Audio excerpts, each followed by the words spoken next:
Flow to the future.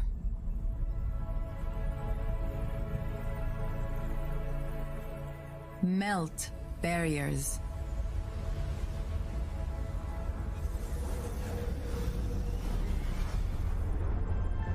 Condense time.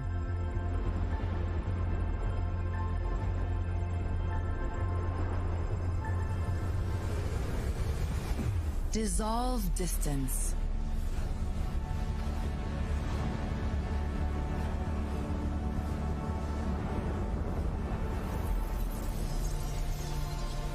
Lives streaming together.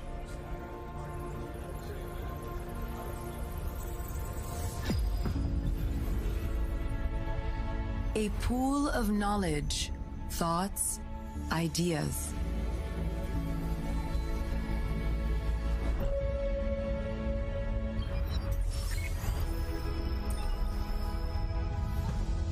Innovation glows. Wisdom grows.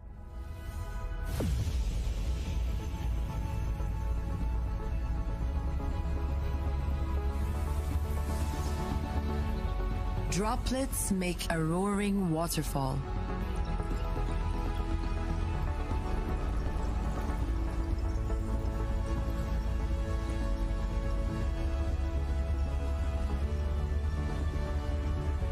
Our future will flourish.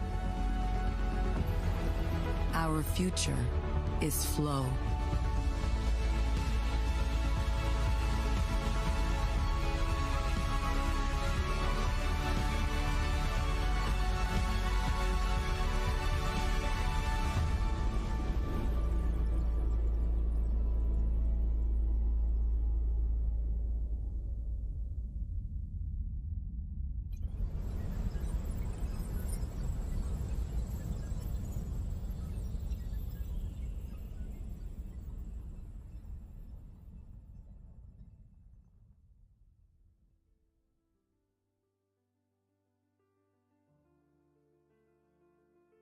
The travel and tourism industry has dealt with crises in the past, but we are now embarking on a more choreographed path towards resilience.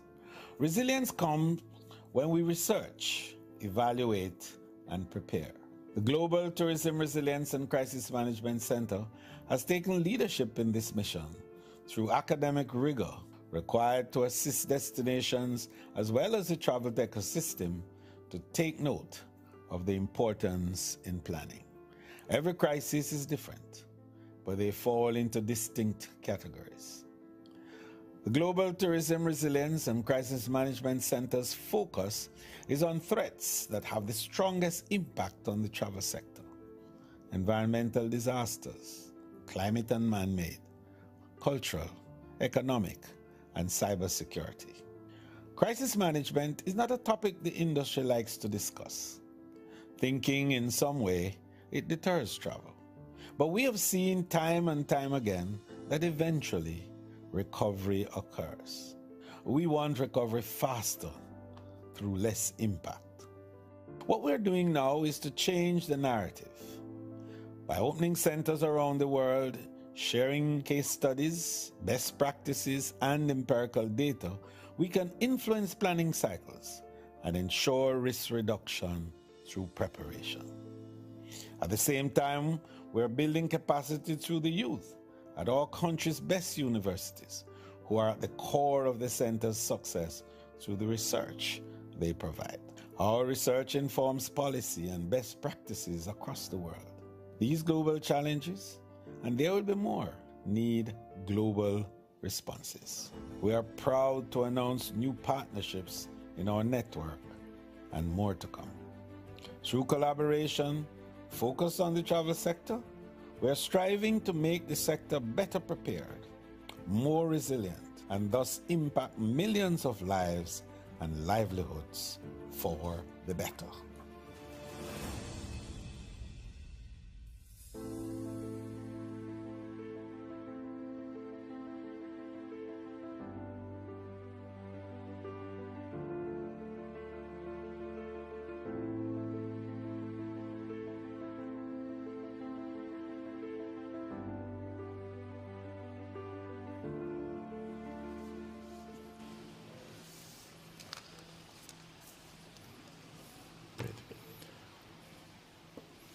Excellencies, honorable ministers, tourism leaders, those working in or connected to or researching the tourism space, invited guests, the media, and other shareholders and stakeholders in the tourism space, welcome to the inaugural Global Tourism Resilience Forum at Expo 2020 here in Dubai.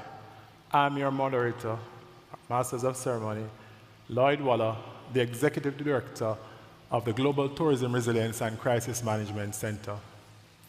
Applause.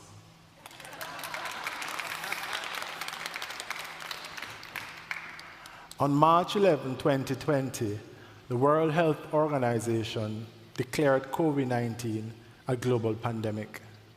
For many of us in the tourism space,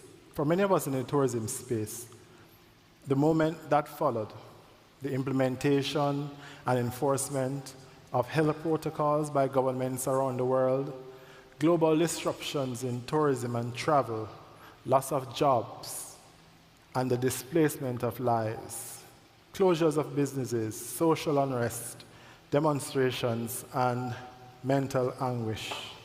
The last one I'm particularly fond of.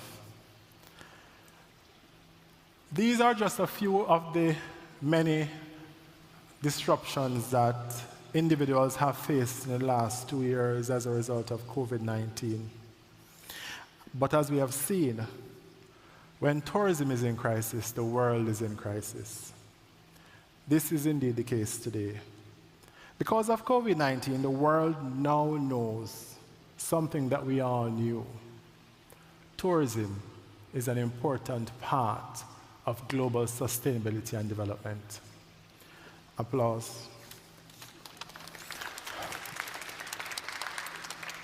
Well, my speech says I'm expecting it, so I'm going with the speech. Despite this crisis, the world has also observed many individuals, groups, institutions, organizations, countries, even whole regions that have applied the tools of resilience and have managed to survive COVID-19 and in some instances thrive. This is why we're here today. The inaugural Global Tourism Resilience Forum at Expo 2020 in Dubai provides a space for tourism stakeholders to share our best practices and lessons learned in tourism resilience, particularly in the last 2 years. This space will examine tourism resilience ideas that will contribute significantly to helping destinations rebound quickly as well as to exit the pandemic safely. More importantly, this forum will help tourism stakeholders to prepare for the future, not just future pandemics, but other disruptions, terrorism, cyber-terrorism, war or the threat of war, and as we can see, even the threat of war has served to undermine certain economies in specific parts of Europe. Climate change and political tensions.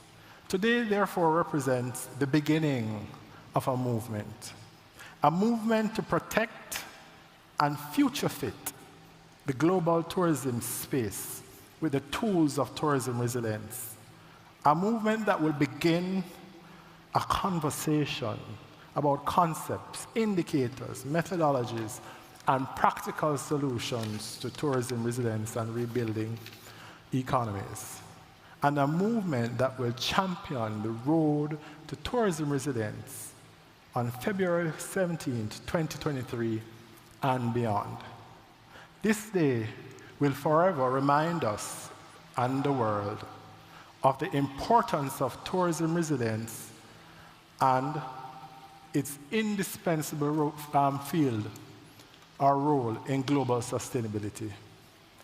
I will now pause as we have a second and third presentation and allow the presentation to play. Minister, colleagues, friends, It is my pleasure to share this message for the Global Tourism Resilience Forum on behalf of the WTTC. Thank you for continuing to prioritize resilience for our sector's future. Resilience is key, particularly in a sector that connects people and enriches so many lives. In fact, our sector supported the livelihoods of more than 330 million people in 2019. Due to COVID-19 mitigation measures, 62 million jobs were lost. While the pandemic has ripped through travel and tourism, our sector continues to come together to achieve recovery and build resilience. Forums like this and the work of WTTC's members around the world are great examples of that. As the voice of the global private sector, WTTC has prioritized sustainability because we know that we cannot be resilient if we are not inclusive and sustainable. This is our planet, and we have the responsibility and honor to care for it. We know sustainability is a priority for many of you, and we're encouraged by the idea of a Global Resilience Day. Let us continue to unite to ensure a resilient future for all. Thank you.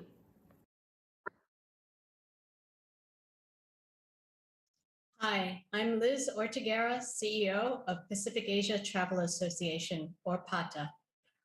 PATA is pleased to support the Tourism Resilience for Global Sustainability Forum taking place on February 17, 2022, and the launch of Global Tourism Resilience Day.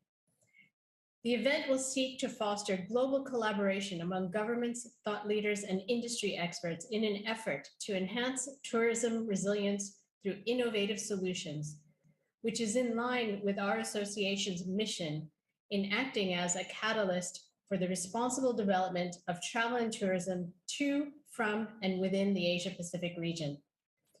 PATA has always been an advocate for disaster risk reduction and recovery, from our recovery task force work in Indonesia after the 2002 Bali bombing and in Nepal after the earthquake in 2015, with our work in conjunction with GIZ and the United Nations Office on Disaster Risk Reduction to develop a multi-hazard risk management standard for hotels under the Hotel Resilient Initiative. And now we have just launched PATA's Tourism Destination Resilience Program, which supports our destinations in understanding the importance of destination management and how to identify the critical areas for resilience. Resilience is really the foundation for sustainability and a key to capacity building. Destination resilience is particularly relevant to the Asia-Pacific region to address the risks of climate change, over-tourism, and pollution, to name just a few examples. TDR examines all the necessary steps for destinations not only to react when a crisis such as COVID-19 happens, but to be prepared and have control over potential risks, crises, and changes. PATA's program includes how to assess risks, plan for emergencies, build financial, societal, and institutional capacities, make the most of marketing and technology in times of crisis, diversify the tourism offer, strengthen the local supply and demand, among many other solutions. Destination resilience requires a transformative, holistic, and multi-stakeholder approach. Involvement is key, not only from tourism stakeholders, but also health and safety, police and fire departments, environmental ministries, civil society, international organizations, and very importantly, the communities involved. This event, in line with our mission, allows us to work towards a more coordinated cooperation between all industry stakeholders and across continents. Working together, we can build a more resilient, responsible, sustainable, and stronger travel and tourism industry. Thank you.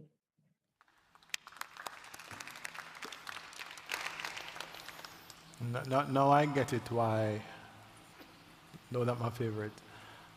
Donald Trump would often go. So now I really get it.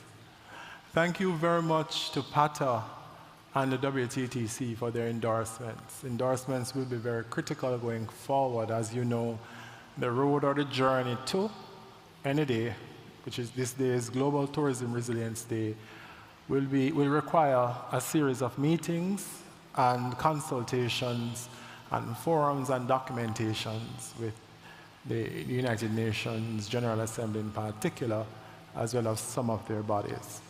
And we look forward to it and encourage anyone else in here who is a part of an organization who wants to be a part of this movement to just to signal to us that, you know, you want to be on board on this journey. And this train cannot leave you, because this is a life-changing, world-changing phenomena that's happening here. I would like to invite to the stage Dr. Talib Rafai, former Secretary General of the United Nations World Tourism Organization, co-chair and co-founder of the Global Tourism Resilience and Crisis Management Center. Dr. Rafai.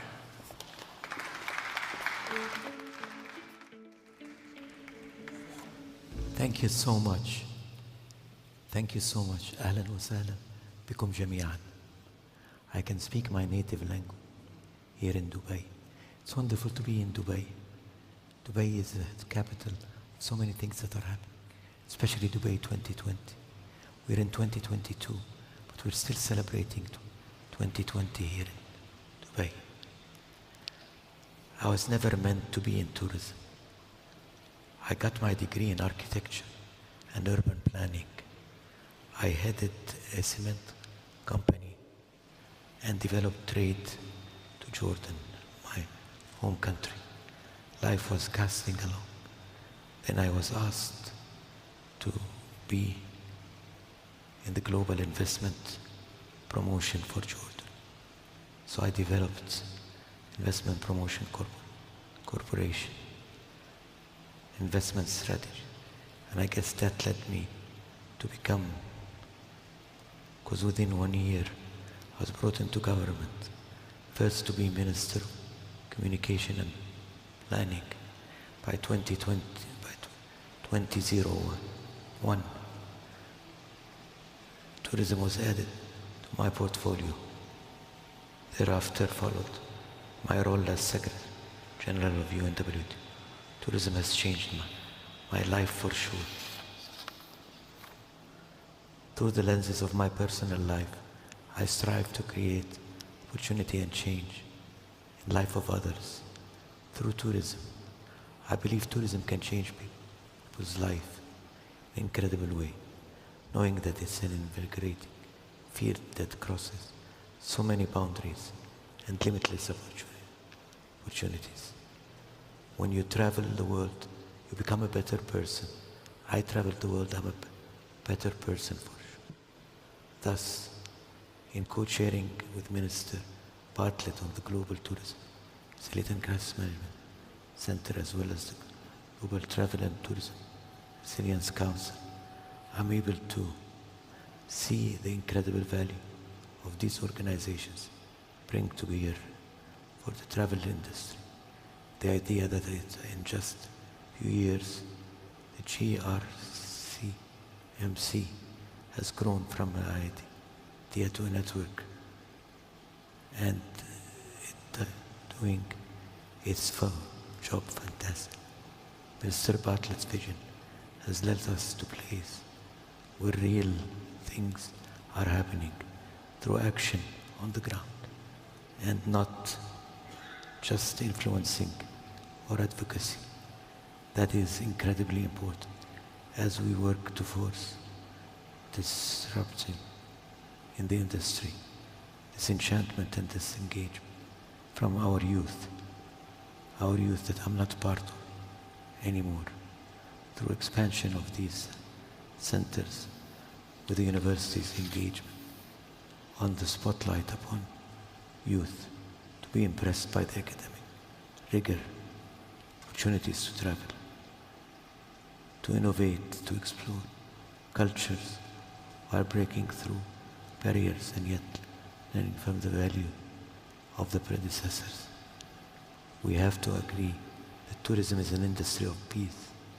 It is crystal clear to me that the development of international expansion of these centers, which we will hear from much about today, are playing and will play a vital role for the decades to come. I thank you all for sharing this moment with me, this wonderful place called Dubai 2020. Thank you so much. Shukran jazaak. Shukran.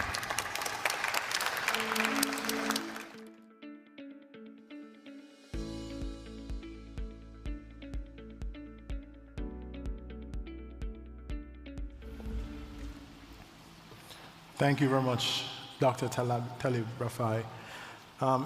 Your enormity in the tourism space, your generosity, your humility, and your crusade for an inclusive tourism and a tourism that can bring about change and peace is legendary, especially in a world where many persons who are not in the tourism space believe that this is all prestidigitation.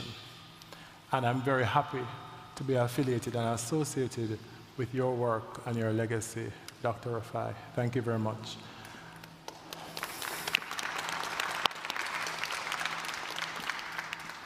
I would now like to invite Minister Balala, Minister of Tourism for Kenya, to the stage. Minister Balala.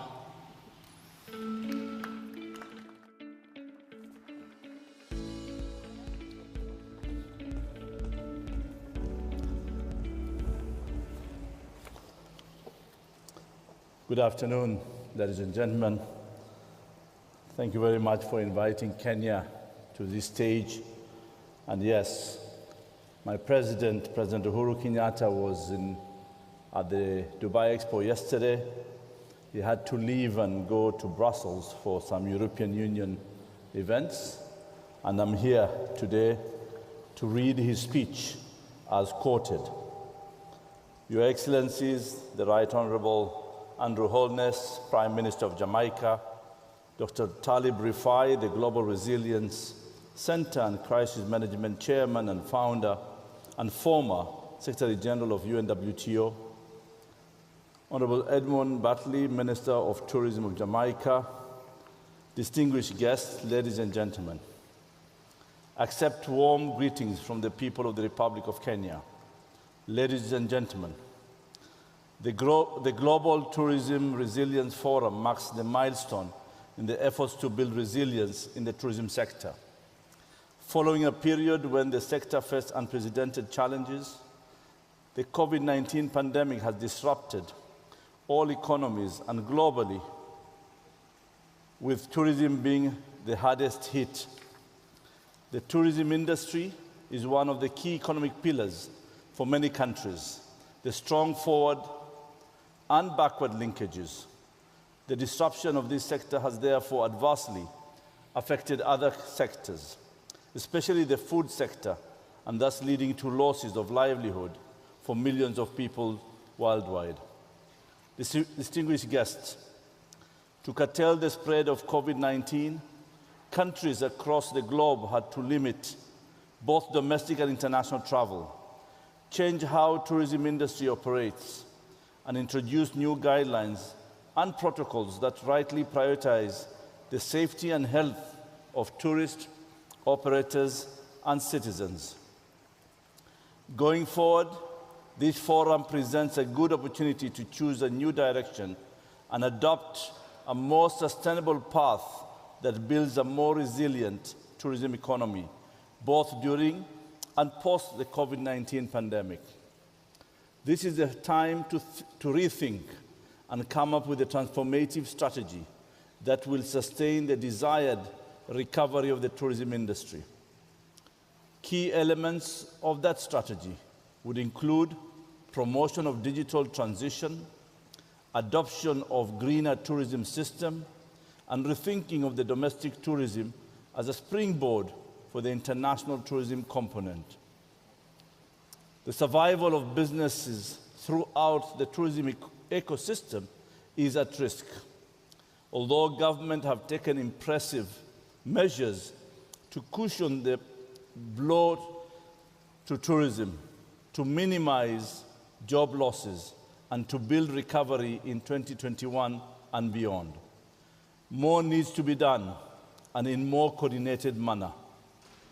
To support recovery in the tourism sector, governments and the tourism stakeholders will have to restore travelers' confidence, support accessibility and equity in vaccination for all, promote domestic tourism and support the safe return of international tourism, provide clear information to travelers and businesses and limit uncertainty, support tourism businesses to adopt and survive, and finally, strengthen cooperation within and between countries.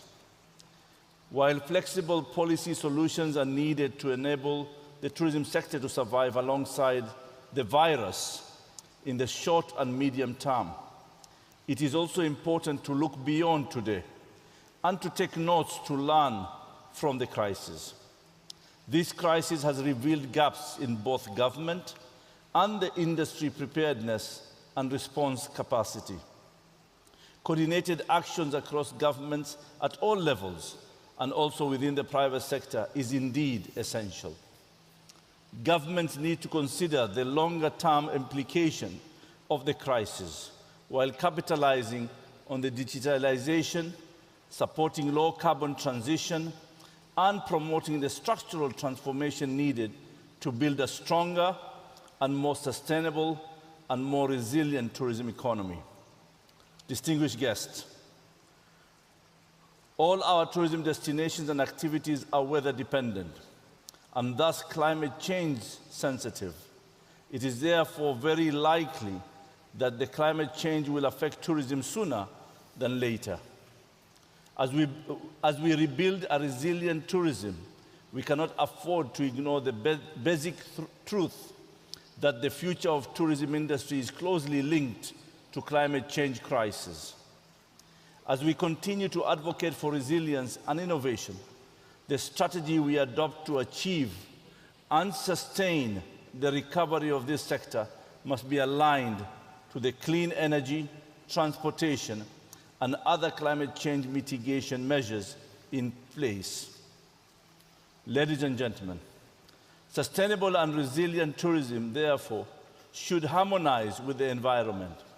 Hence, reduction of carbon emission, limit global warming to 1.5 degrees, promote the safeguarding of our cultural and natural heritage, protect livelihoods, benefit local communities, and respond to the changing expectations that are emerging from sustainable behaviors being adopted by both businesses and consumers. Ladies and gentlemen, it is my sincere hope that the lessons that we gained from today's deliberation in this forum will enable us to address the numerous challenges that face the tourism industry across the world, both at present and at foreseeable future. I take this opportunity to laud the government of United Arab Emirates for a well-organized Dubai Expo 2020. It is a mark of their prioritization of resilience and their commitment to sustainable tourism recovery.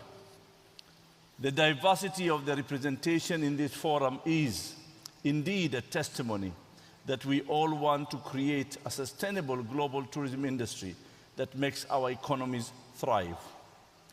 Let me also congratulate the Global Resilience and Crisis Management Center under the chairmanship of Dr. Talib Rifai, the former Secretary General of World Tourism Organization, and Honorable Edmund Batley, the Minister for Tourism of Jamaica. I also like to thank, I also like to thank Honorable Najib Balala, Cabinet Secretary of Tourism and Wildlife in Kenya, and the entire Global Tourism Resilience and Crisis Management Center fraternity for their commendable efforts and advocacy of global tourism resilience and setting up of the Global Tourism Resilience and Crisis Management Center satellite at Kenyatta University, Kenya. The launch of the first Tourism Resilience Day in 2022. Lastly, I want to extend a warm welcome to you all to magical Kenya, a destination that is safe for all, with pristine white sandy beaches, overfable coral reefs, diverse flora and fauna, and the game parks and the safari destinations that are home to the legendary Big Five. All are set along our modern and bustling metropolitan areas. We cordially invite you to experience the hospitality of our people, our cultural diversity, and the magic that is embedded in every aspect of Kenya. I thank you.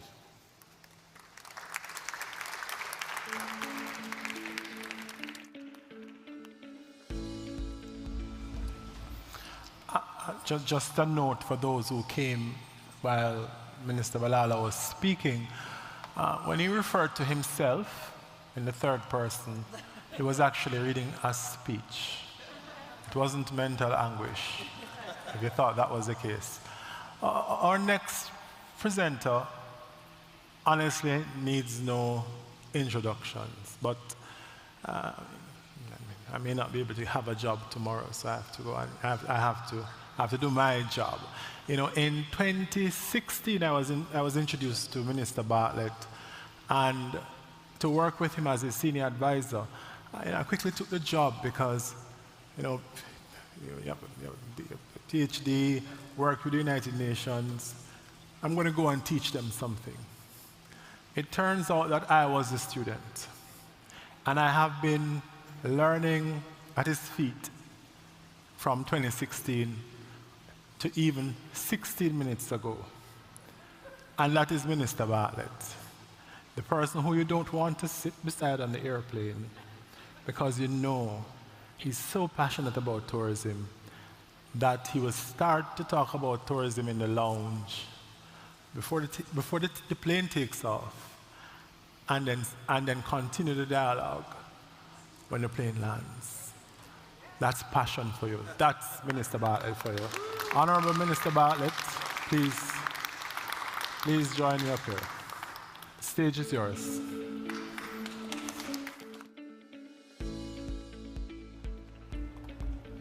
I'm not sure if I should thank you, Professor Waller, or send you a note.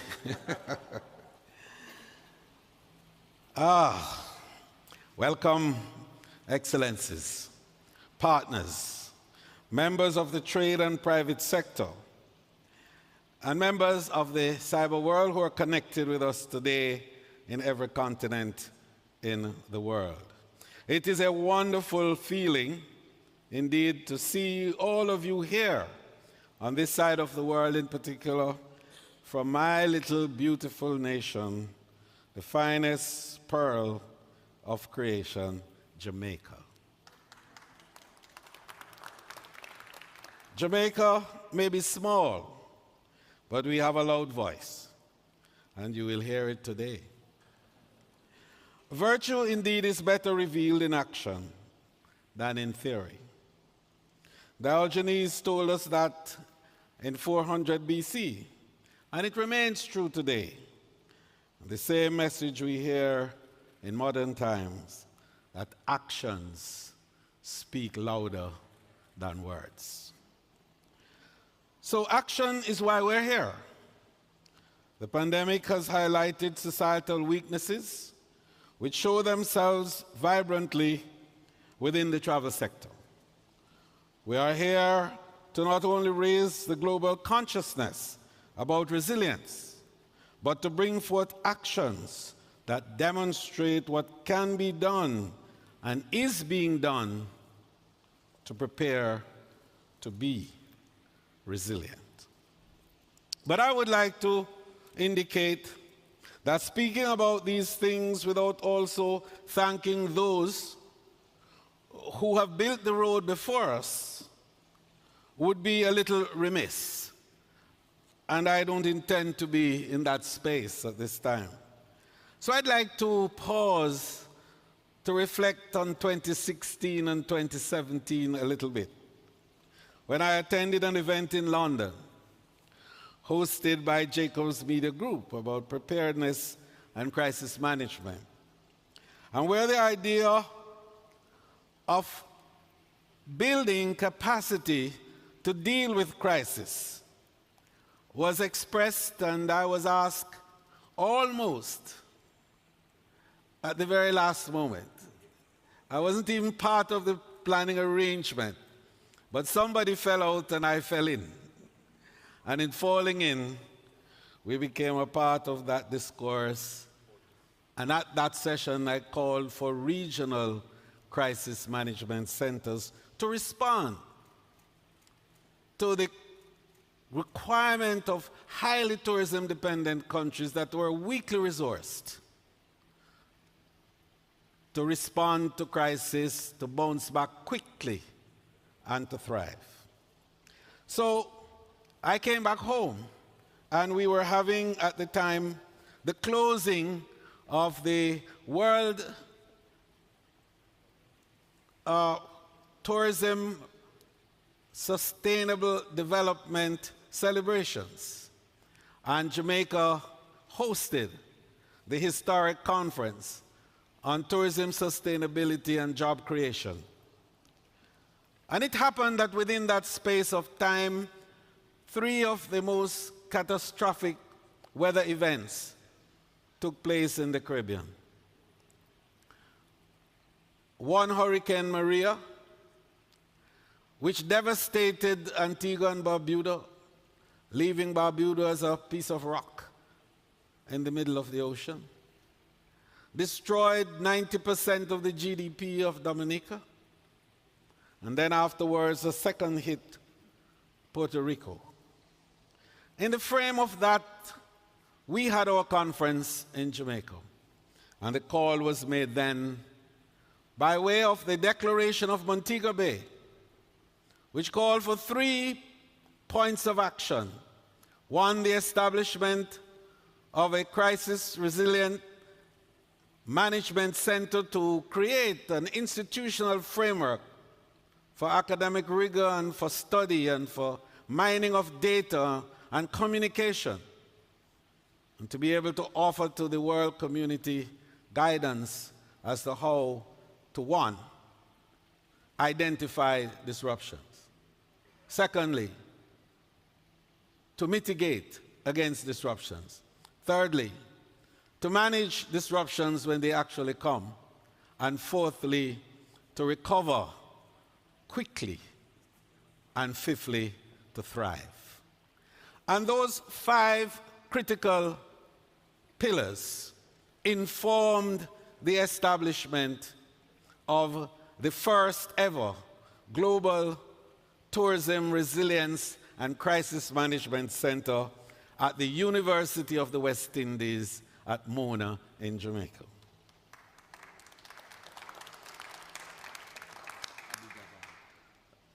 Professor Waller, our chair for this evening, I asked to help us to establish the center and become the first executive director. Dr. Rifai was steadfast by my side throughout all of this, and his considerable experience brought so much energy, resource, and capacity to our efforts. The Resilience Council was formed, and Daniela, who is with us today, is the architect of that process. And along with Laurie and the other teams, our bulwark of support in getting the message across the world through various fora that have been happening across many countries. And the goodness of God has been with us. So we have shared so much over that period, and it has been exciting. So certainly, since we have had many supporters and partners, many of whom you have heard from today, I will not detain you by saying every single one, but to indicate that our first venture outside of Jamaica was to Kenya. And it came after a visit of His Excellency, the President of Kenya, to Jamaica. And we discussed a memorandum of understanding for cooperation in tourism and tourism areas and the establishment of a crisis management and resilience center at the Kenyatta University in Nairobi. And in 2019, December, we achieved that objective. And I visited the center late last year. And forgive me for this personal indulgence, But the Vice Chancellor of the university proclaimed that I was a prophet. And I agreed that a prophet is without honor save in his own country. And he said the reason being that you came in December 2019 to inaugurate this Resilience Center, and by March of 2020, the world declared a pandemic. I don't want to visit anybody else's country after that. So we have worked, and that center has now provided leadership in East Africa and the Indian Ocean. And I'm proud to say that at a later point today, we are going to be inaugurating other centers through Memoranda of Understanding, which we will sign. And on Sunday the 20th, we will inaugurate the first center in the Middle East at the Middle East University in Amman. Today, therefore, in attempting to declare the World Tourism Resilience and Crisis Management Day, we want to focus on capacity building primarily for small, highly tourism-dependent nations that are vulnerable to many disruptions, but are weakly resourced to respond effectively to it. So many countries have had various types of disruptions and have not recovered, but indeed have receded. And that recession has made human degradation and poverty escalate, and the insecurity of the family of human beings escalating. Let us use this day, the 17th of February, 2022, in the frame of Expo 20 in this beautiful country of the Emirates in general and Dubai specifically, to make that statement that the world will now have a chance to predict, mitigate, manage, recover, and recover quickly, and then thrive after disruptions. I thank you.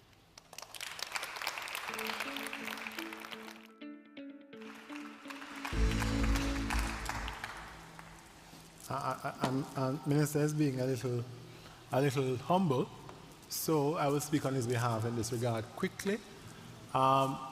When Minister Bartlett had conceptualized the GTR CMC, there were many who believed that the organization could not have been implemented within a year, much less to have over 6 satellite centers by the end of this month globally.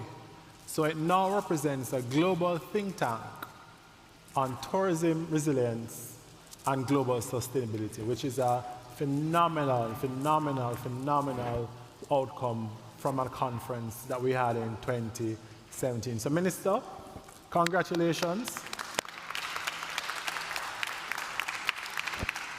Those of us in here who have worked at an international organization, especially one of the older ones like the United Nations, recognize that this is indeed a great feat. And I'd like to thank the Excellencies for their great presentation. We now move to the virtual part of the program with our first presenter, our first video from Dr. Abu Ghazali. It's queued up? Okay. Excellencies and honorable colleagues, I am humbled to be among you and to address you. Thanks to my honorable friend, His Excellency Minister Talib Rifai, and to the Right Honorable Edmund Bartlett for inspiring me. During my term as chair of the United Nations Information and Telecommunication Technologies Task Force, I had the privilege to participate in the formulation of the MDGs, Millennium Development Goals, which were to be achieved by 2015. And in my capacity as co-chair of the UN Global Network on promoting digital technologies for sustainable urbanization, in 2015, I attended also the consultations for the SDGs, Sustainable Development Goals, to be achieved by the year 2030. I sincerely believe that the UN needs to launch similar consultations on the threat of climate change, the greatest threat to humanity that is ever to happen, and the threat to, of course, to tourism worldwide. I don't want you to underestimate and even compare it to COVID-19. COVID-19 is nothing compared to what we're facing in future as a result of climate change. Unfortunately, whether for the SDGs or for the MDGs, not much have been achieved, because you cannot manage what you cannot measure. And I need to see some measurement, because I'm talking about this climate change and the UN role in relation to the greatest threat, not just to humanity, but to trade and to tourism. Now, I was mandated by the UN Secretary General also to draft international accounting standards for environmental accountability, which I drafted with representatives of accountancy associations worldwide and submitted it to the SG in 1999. I did that in my capacity at that time as chair of the United Nations Working Group of Experts on International Standards of Accounting and Reporting, UNISAR. Unfortunately, the proposal was not approved because of the sensitivity of its impact, the impact of these standards of control on contribution to pollution, the sensitivity of its impact on the US industry, which is understandable. Therefore, I want to make the following statements. One, we need to call on GTR CMC to establish a Global Challenges Trade Institute. I'm not talking about sustainability, and I'm not talking about resilience. I'm talking about forecasting, predicting, and proposing action to prevent and preempt climate change damages as well as other challenges. Second, we need to move from goals, the daily MDGs, we moved from MDGs to SDGs. Now we need to move to preemption. Wisdom tells us that the best way to predict the future is to make it happen. And perhaps we can start this process by holding, by WTO, our great tourism organization, to start the process by holding UN-hosted consultations for a UN Global Compact on Climate Changes, UNGCC. Learning from our experience on the UN Global Compact, which I established with His Excellency Kofi Annan, and co-chaired it with him, and subsequently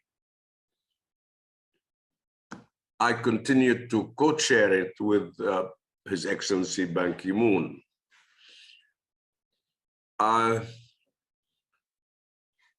That was in 2006 to 2008. I'm saying this because this global compact is only a one-page, 10 goals that needs to be measurable and achievable. Now, having served on the World Tourism as a special ambassador, thanks to His Excellency Talib Rifai, and simultaneously by having served at the same time on the board of experts of the World Trade Organization, WTO. Our similar acronym, WTO. I realized that they're confusing these two acronyms is very meaningful, because in my view, trade is tourism and tourism is trade in more than one way. And I can explain that when the time is available. Accordingly, I propose that you study joint action with the World Trade Organization in drafting a set of principles similar to those of the UN Global Compact. I thank you for listening, and with great respect, I support you and salute you.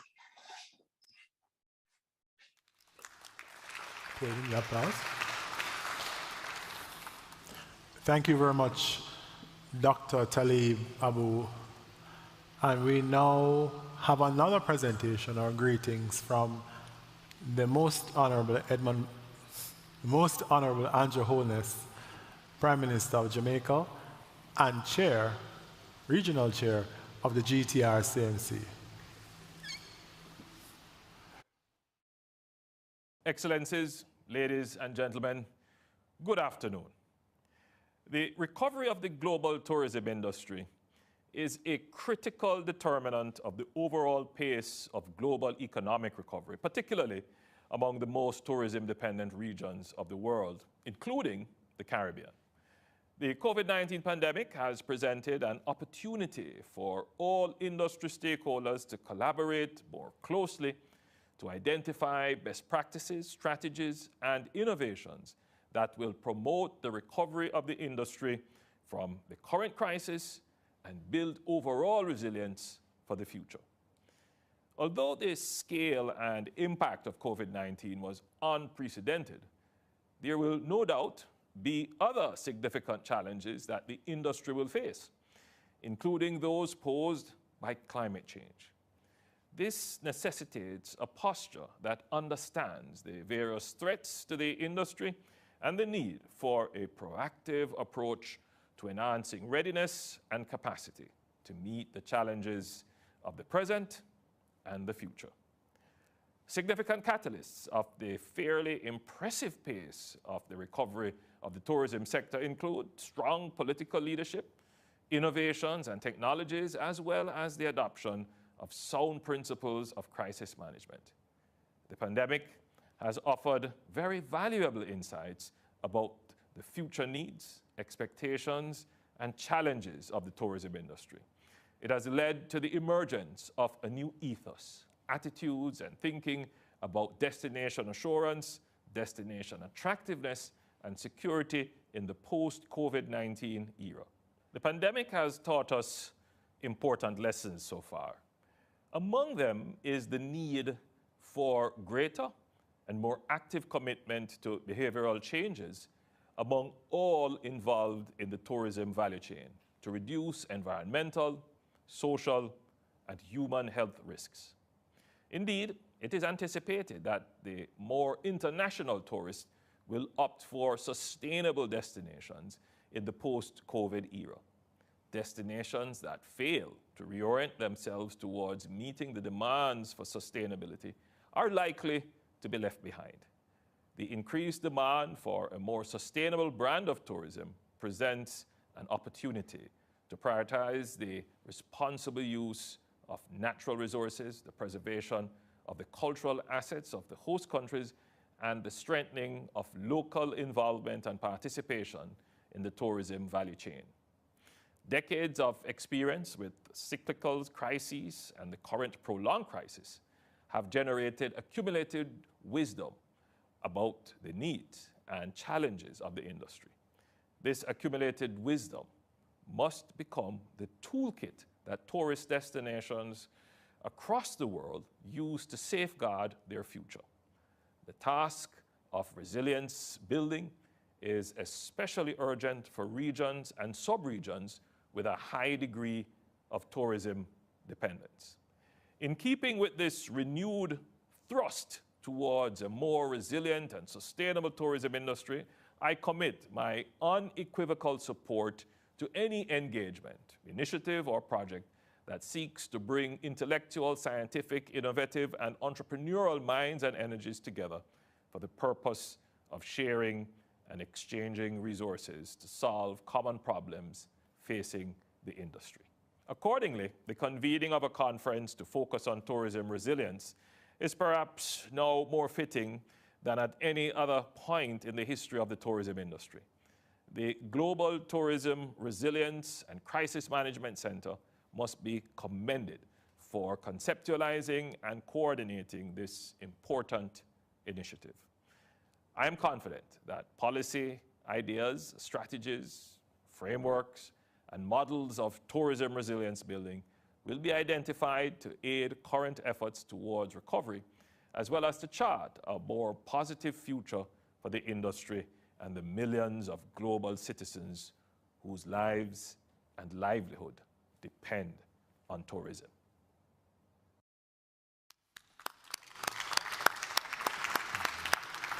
That was the Most Honorable Andrew Holness, President of Jamaica. I would now like to invite Mr. Gerald Lawless to the stage. Mr. Lawless will be our moderator for this particular section, which looks at governments and how they managed COVID-19. Mr. Lawless, I understand that. Co-moderator, please. Well, good afternoon, everybody, and we're hoping that our technology will work and we'll get our other participants as well coming on. But I would like to start by asking Their Excellencies Sir Edmund Bartlett and Mr. Balala to please, if they wouldn't mind taking a seat alongside Professor Waller, who's going to sit here to back me up with our questions as we go. So if you would like to sit, I think that if one of you would sit here. Thank you, sir. And thank you very much. And yeah, no, you sit wherever you like. Yeah. Thank you.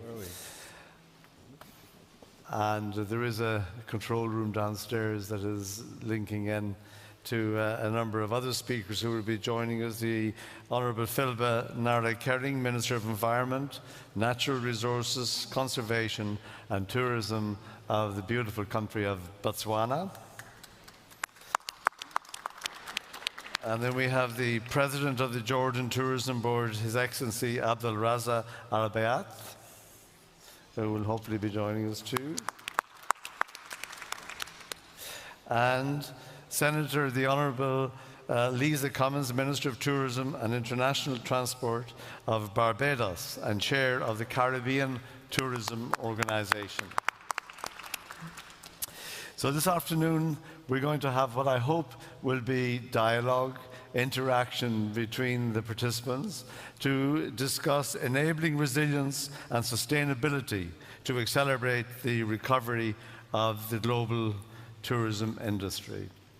And I really do believe that this tourism industry is recovering in many ways in a natural fashion, in that people love to travel. People like to go places, people want to do it. And I always quote Dr. Rifai when he says, travel and tourism is a force for good. And truly it is. It does a lot of good for people. It's good to go away. And hey, you know, it's no harm if you want to go to a busy beach and just lie down and enjoy yourself and relax. What I believe very strongly is that travel and tourism should give people who participate in it a sense of enrichment, that when they finish their holiday or their travel, that they really feel they have done some good, not just for themselves. But as a long-term resident of Dubai, I first came here in 1978, which I still have grey hair even then, so it doesn't really matter.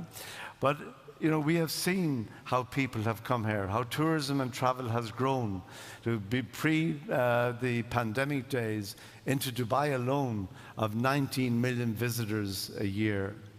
We've seen what the provision of an airline like Emirates Airlines, which started in 1985, we've seen what it can do. I serve on the board of the Ras Al Khaimah Tourism Development Authority, and later we'll be hearing from Mr. Raki Phillips, the CEO.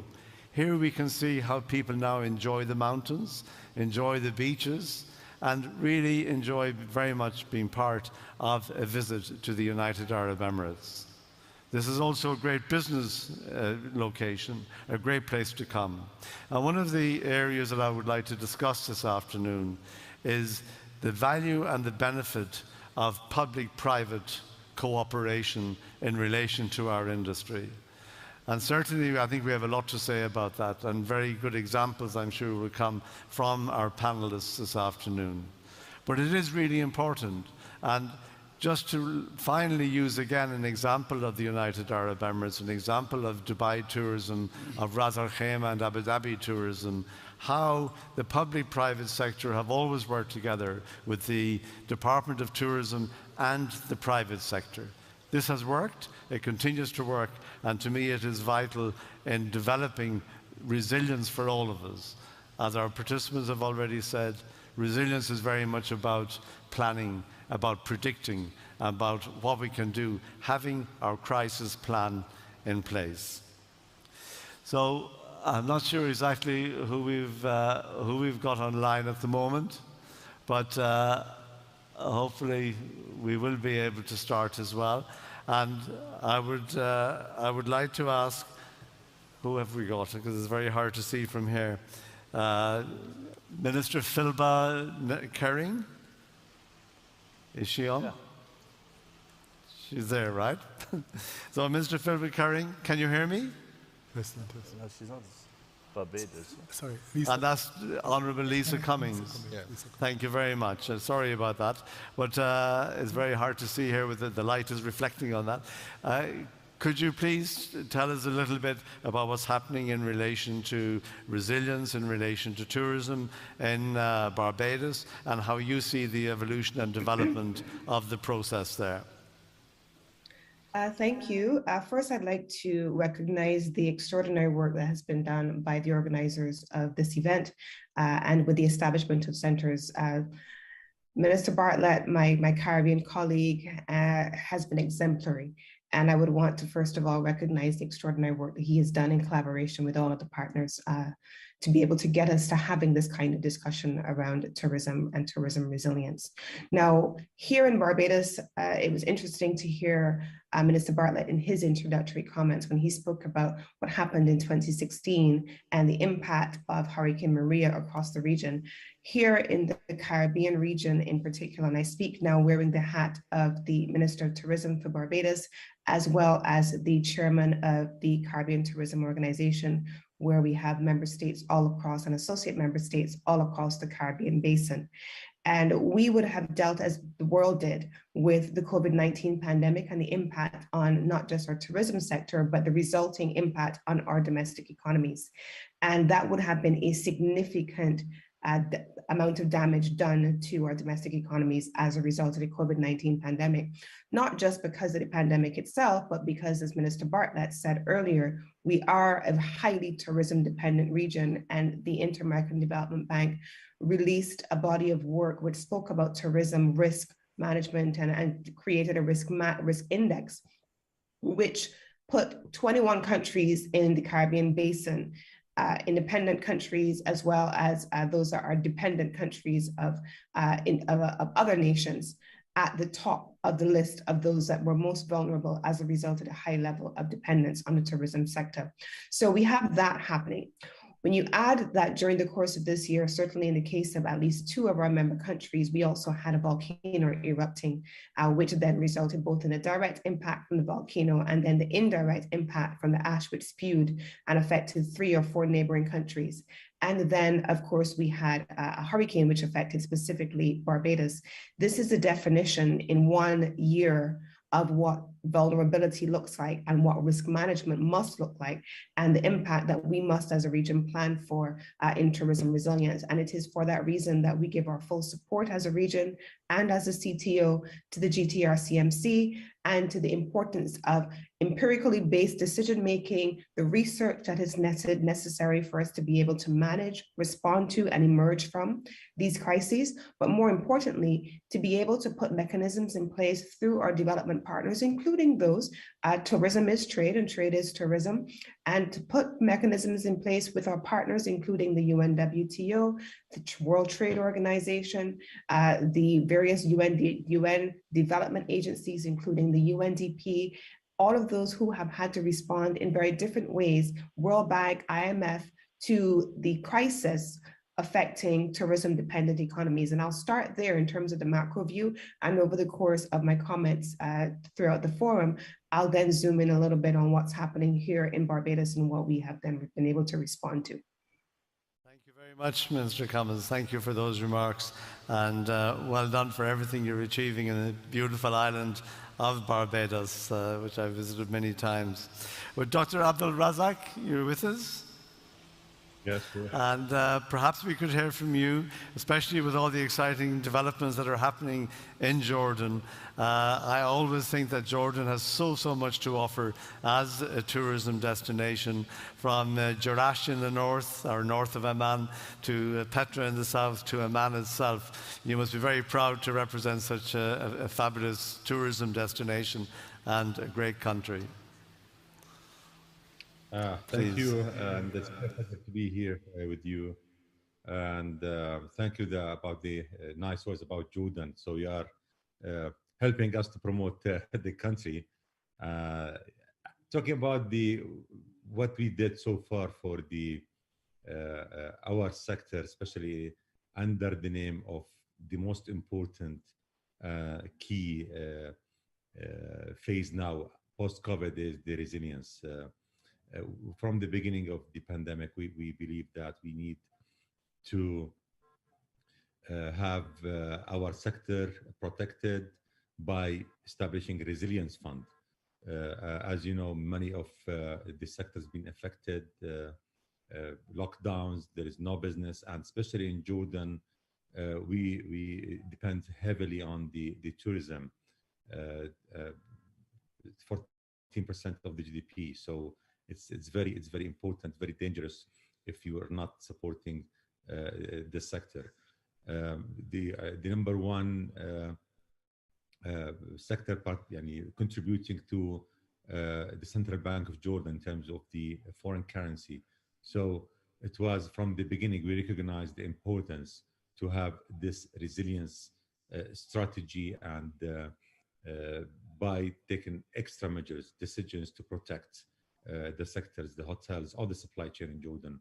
One of the things that we did during the pandemic, issuing the resilience fund, where we giving soft loans for the all these tourism suppliers. Also, many decisions have been made to maintain and to support. Especially, we've noticed that when you travel to many countries, that the service quality is down because a lot of them, they left their jobs and they moved to another sectors. But and we recognize from the beginning that we need to maintain that. Once the rebound, once we come back and the tourism come back after the corona, we need them there just to cater and serve our guests. So the government did a great job in terms of the programs that supported part of the salaries of the workforce in Jordan with the Social Security Association. We just postponed a lot of loans with the bank. We just waived a lot of taxes and postponed many other.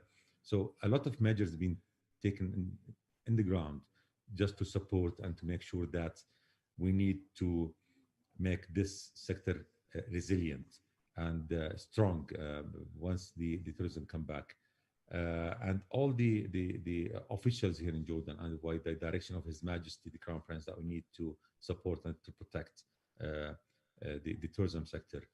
That's why the government last year identified the tourism sector as one of the priorities.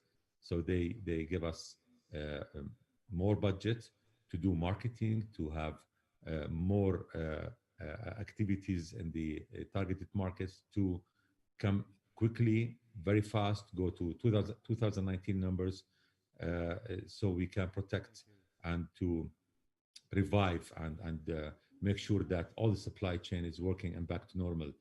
And we discovered actually during the COVID-19, we have the informal sector where a lot of workforce just working as service providers, product providers, like the people of the workforce that are working in the souvenirs and the handicrafts. They are not registered because they are working from home.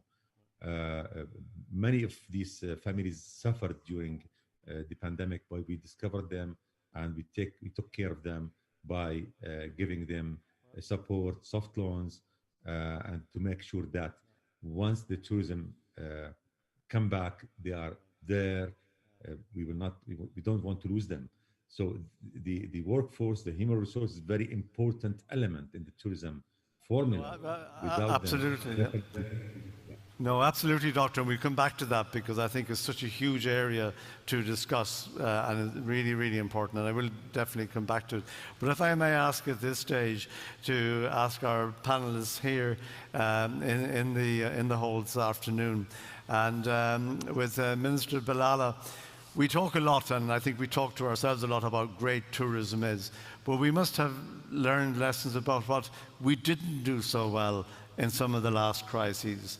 And where could we work better to really achieve the level of resilience that we aspire to so that we have this good recovery in our industry? Well, thank you very much, Gerald.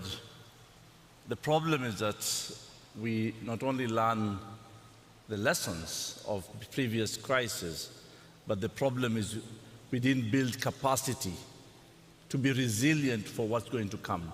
And that's been the biggest problem. When life comes back to normal, we forget about creating a resilience fund so that it can be able to look what will come next. In fact, if you think COVID pandemic is the end of it, not yet. There'll be another pandemic. And as you see, it mutated. It was first COVID-19, the virus B, there was Delta virus, Omicron. So it continues.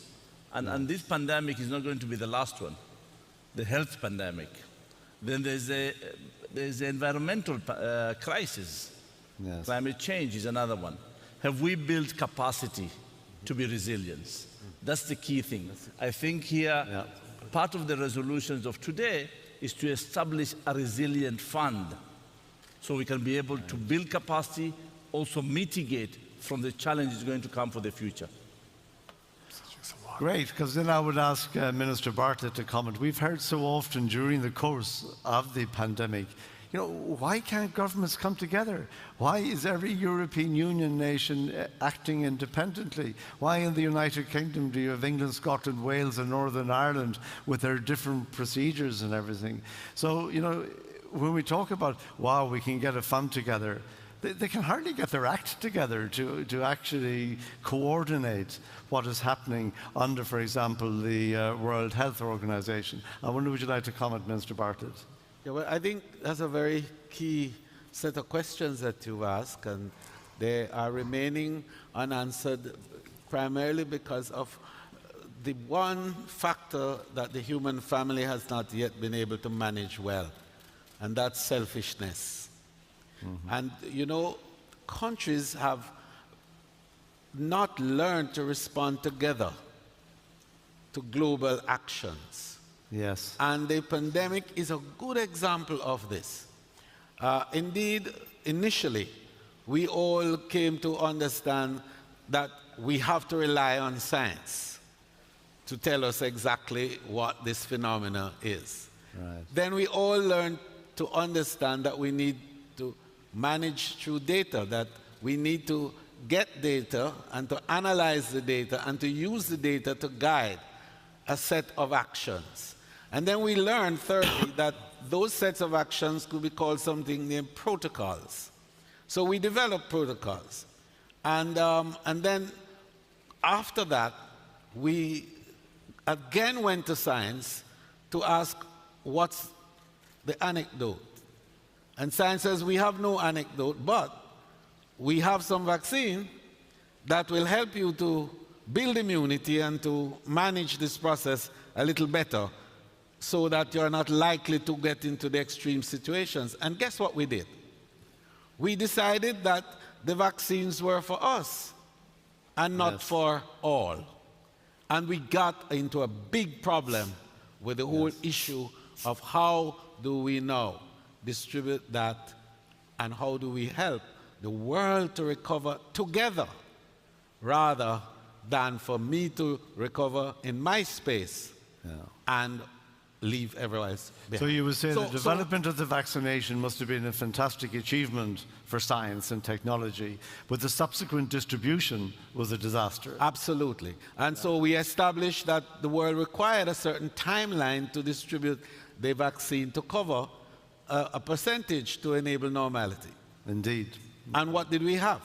We have a situation where 10% of the world had 80% of the vaccine. Yes. And even today, when several strains have come and gone, and more to come, a sizable portion of the world is still less than 20%. And would you think that that sizable proportion of the world that hasn't had access, like the developed world, the developing world, perhaps we don't hear about so many cases, but perhaps as well because they don't have the infrastructure to do the testing and to look after their people? What would you say?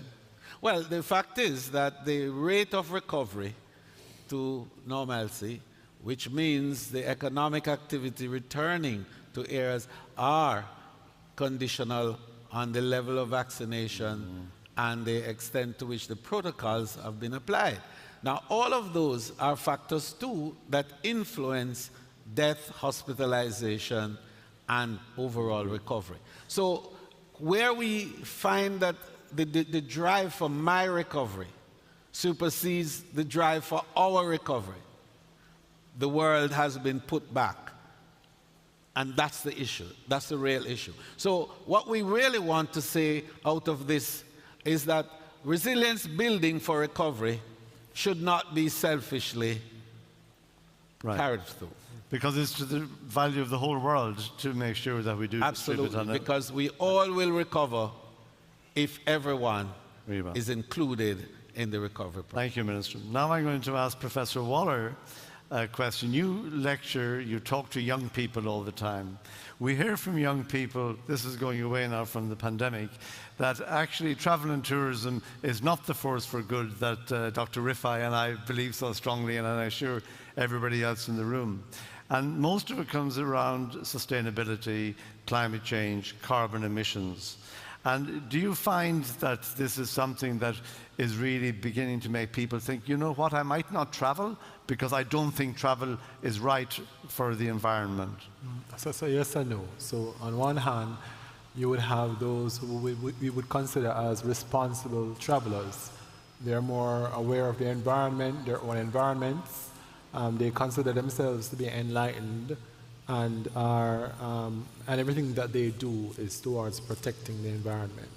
Those are the travelers that you speak about who will be very preoccupied with climate change, be very preoccupied with how individuals are treated in the tourism space, the workers themselves, about fair trade in the tourism space. So there are those categories of persons, and I'm just speaking anecdotally now, based on the data that I have. And then there are those who are joyriders. You know, it doesn't really matter for them the impact on the environment. The important thing is them, you know, and the fun that they get out of it, and the opportunity that they get to spend their parents' funds or what they have saved up. But there is no respect for the environment. And the good thing about it, though, I've been monitoring this particular challenge, and I realize that there's some convergence where there's a middle ground, where you have another set who still want to have fun, but are still cognizant of how that fun can impact their own lives and the lives of the persons who live in the destinations and the overall country itself. But you would agree that a person who works in a factory in the northeast of England is also entitled to go for a bit of R&R, a nice time on the beach in the south of Spain. Agreed. And surely they're as entitled to enjoy that as somebody who can afford a villa in the Maldives. I agree. I've heard for the most part, it has a lot to do with level of education, access to information, and as well as the parents' and the parents' value systems. Thank you. Now we have the Honorary Philba Karen, the Minister of Environment, Natural Resources, Conservation and Tourism from Botswana. Welcome, Minister. Thanks for joining us. Thank you. And I know we spoke earlier about, you know, what really matters for Botswana.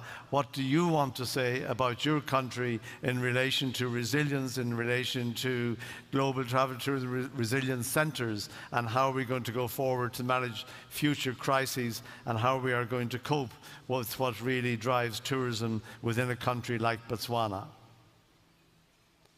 Welcome to Botswana. I think we have passed the stage of dwelling on the impacts of COVID-19, that all of us know how the COVID-19 pandemic has affected the tourism sector. And we have also started the movement towards tourism recovery across the globe, which emphasizes for us as Botswana, and I think as all the countries, two things that are very critical. We keep containing COVID pandemic, then we build towards resilience of the sector and the entire economy, you know, for sustainable, you know, survival. And then we build the necessary capacities for us to, you know, actually implement sustainable tourism, which is now the way to go. Resilience and building resilience are key to attaining this. And I want to share with you that in terms of the Botswana story, I'll round up by sharing with you what we are ready for in terms of welcoming investors to come and build the resilience with us here. We have managed to contain the COVID-19 pandemic, being one of the Africa's leading countries in terms of, you know, COVID responses, in terms of vaccination, and in terms of the packages that we have actually implemented in cushioning the sector, the standard operating procedures in which and through which we have been able to ensure that the tourism sector has remained COVID proven, you know, COVID-proof, as I like saying. So coming to Botswana, you can be sure you can go back without a COVID-19 case traceable to the tourism facilities and activities. Now, in terms of the theme here, enabling resilience and sustainability in accelerating recovery of the global tourism industry.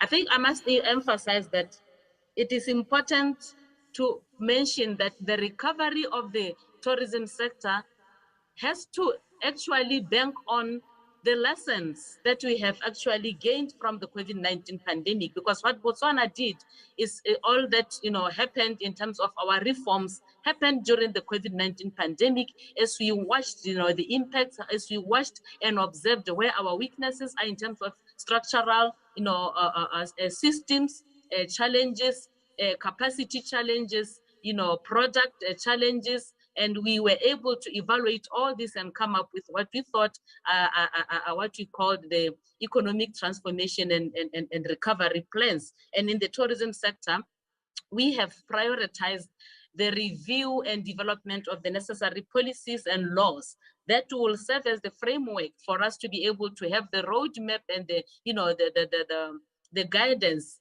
as to how we actually enter the future of sustainable tourism. In terms of policy, we revised our policy that has been there since 1990 to encompass resilience. And in this policy, encompassing resilience focuses on diversifying the tourism product so that whatever crisis we may encounter that might lead us into job losses, business losses, as we did encounter over the last 2 years, doesn't happen.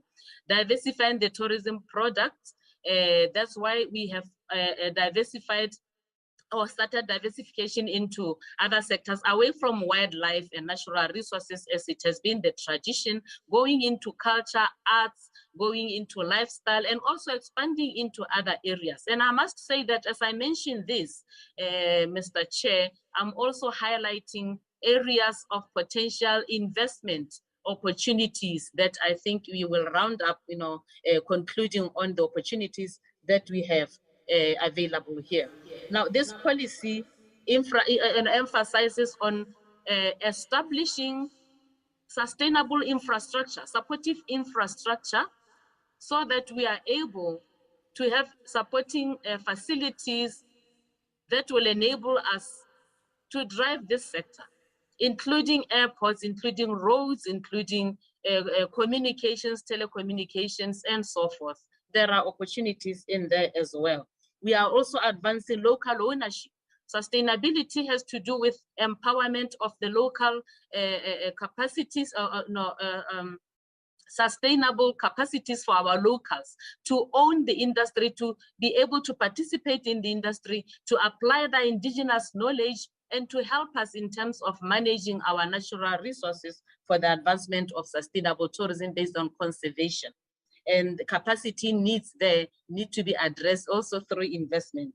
We also are driving domestic tourism. In December, we had a lot of good reports coming from our local or domestic tourism drive, where, when Omicron stepped in, it was just before Christmas, and we didn't have our tourism industry and hospitality establishments actually suffering as it happened before, because the local or domestic tourism drive actually landed people coming from the south going to the north, where we have the hub of the tourism sector operations.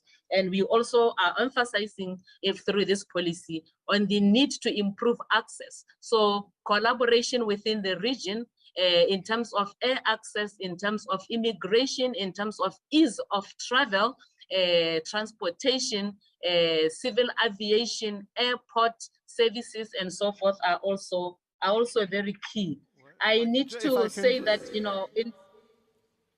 Sorry, if I can just jump in a second there, Minister, to ask our other minister, you're not quite your neighbour, but Minister Bilala, and it's an area that I find very interesting. When we talk about resilience of the tourism journeys and everything, is airline connection, which I believe as a hotelier is very much the main artery of our survival, is that we have really good airline connectivity. And I'm wondering, Minister, if you've got any comment on how you see that evolving and developing as part of the resilience story. Without airlines or without connectivity, there's no tourism. Yes. That's a major problem we have. And the world over, we have seen that countries that have opened up and there were no connectivity, they didn't recover. Country like Dubai, there's connectivity and it's opened up, it's recovered faster. We in Africa particularly, lack of connectivity is the biggest obstacle for tourism growth. And yes, we need to have strategies towards that. How do we overcome such challenges on that aspect? But yes, the main artery of tourism is aviation, is connectivity. But how do we make sure that this connectivity is safe as well as is green? And exactly, it needs to be sustainable. We hear all the time about, oh, the sky is clear during lockdown because there are no aircraft flying.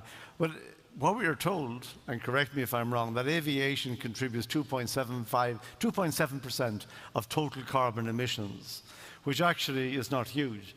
Airline engines are now 50% more fuel efficient than they were 25 years ago. But yet, we don't seem to get the acceptability or the credit for having achieved that within the industry. The problem, Gerald, is the tourism industry is not seen to be an industry. It is looked as is just a luxury requirement that again contributes to the economy. Indeed. But is not seen as an industry, where if you look deeply through the linkages of tourism and the value chain of tourism, everything is industry. If you want to build a hotel, you need the construction sector to come in. You need to transport people. You need motor vehicles and fuel. So it doesn't, when it comes to global discussions, the tourism industry does not sit in the top priority. And that's why even in our own governments, yes, we don't get priority in financing the sector. That's the biggest challenge we have. Well, I absolutely agree, because within the World Travel and Tourism Council, when I was chairman, and still ongoing, is very much getting the message across that we are 10% of the global economy, we're 11% of the global labour force with 330 million people. We're looking like getting up to $1.2 trillion worth of expenditure on an annualised basis, and still some countries don't even have a Minister for Tourism. But this is something that we have to keep getting the message across, I believe, in order to achieve that resilience. Because the Honourable Minister Lisa comes from Barbados, I would imagine that this is a major part of your resilience, your ability to recover, is to have that connectivity. Absolutely. I think one of the things that we saw during the course of the pandemic, where traffic ground to a grinding halt, we worked very closely with ICAO and IATA in particular to map what was happening. And that was a significant challenge for us. And one of the things that we did during the course of the pandemic was to double down on our partnerships and our relationships with our airlift partners, but also to tie that back to the broader conversation on resilience.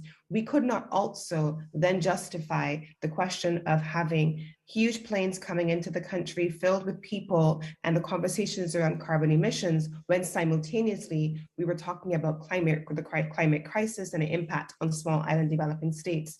And so we have been very encouraged by the developments that have already been taking place in the aviation industry, but here in Barbados as well, through our offices in Europe, we have also started a carbon offsetting program where, in collaboration with one of our airlift partners, we have visitors who are coming, much like Professor Wallace spoke about earlier, who are interested in where they are going and how it's connected to their own personal ethos as it relates to sustainability and resilience. And so they're planting trees, and we have a national botanical gardens. And so they're engaging in activity that is very connected to what their own personal philosophy is.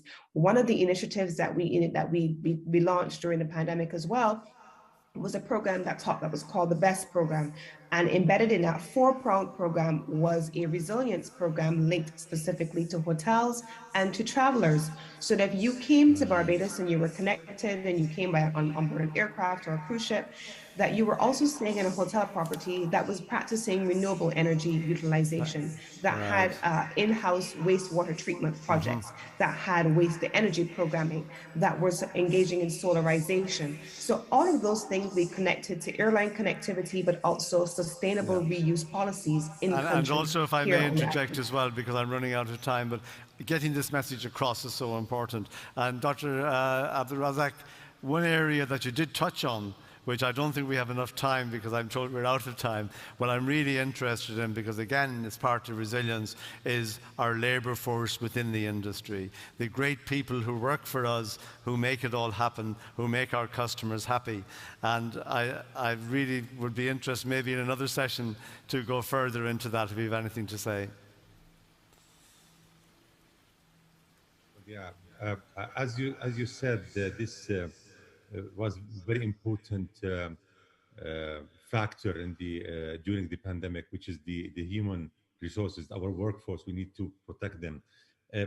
Just I'm going back regarding the air connectivity and how JTB, Jordan Tourism Board, and the government of Jordan believe that accessibility is a very important factor in the tourism industry, where you facilitate, give incentives, and open the country to bring more airlines, more low-cost carriers, charter flights, because at the end of the day, the passengers, the tourists are coming within these airlines.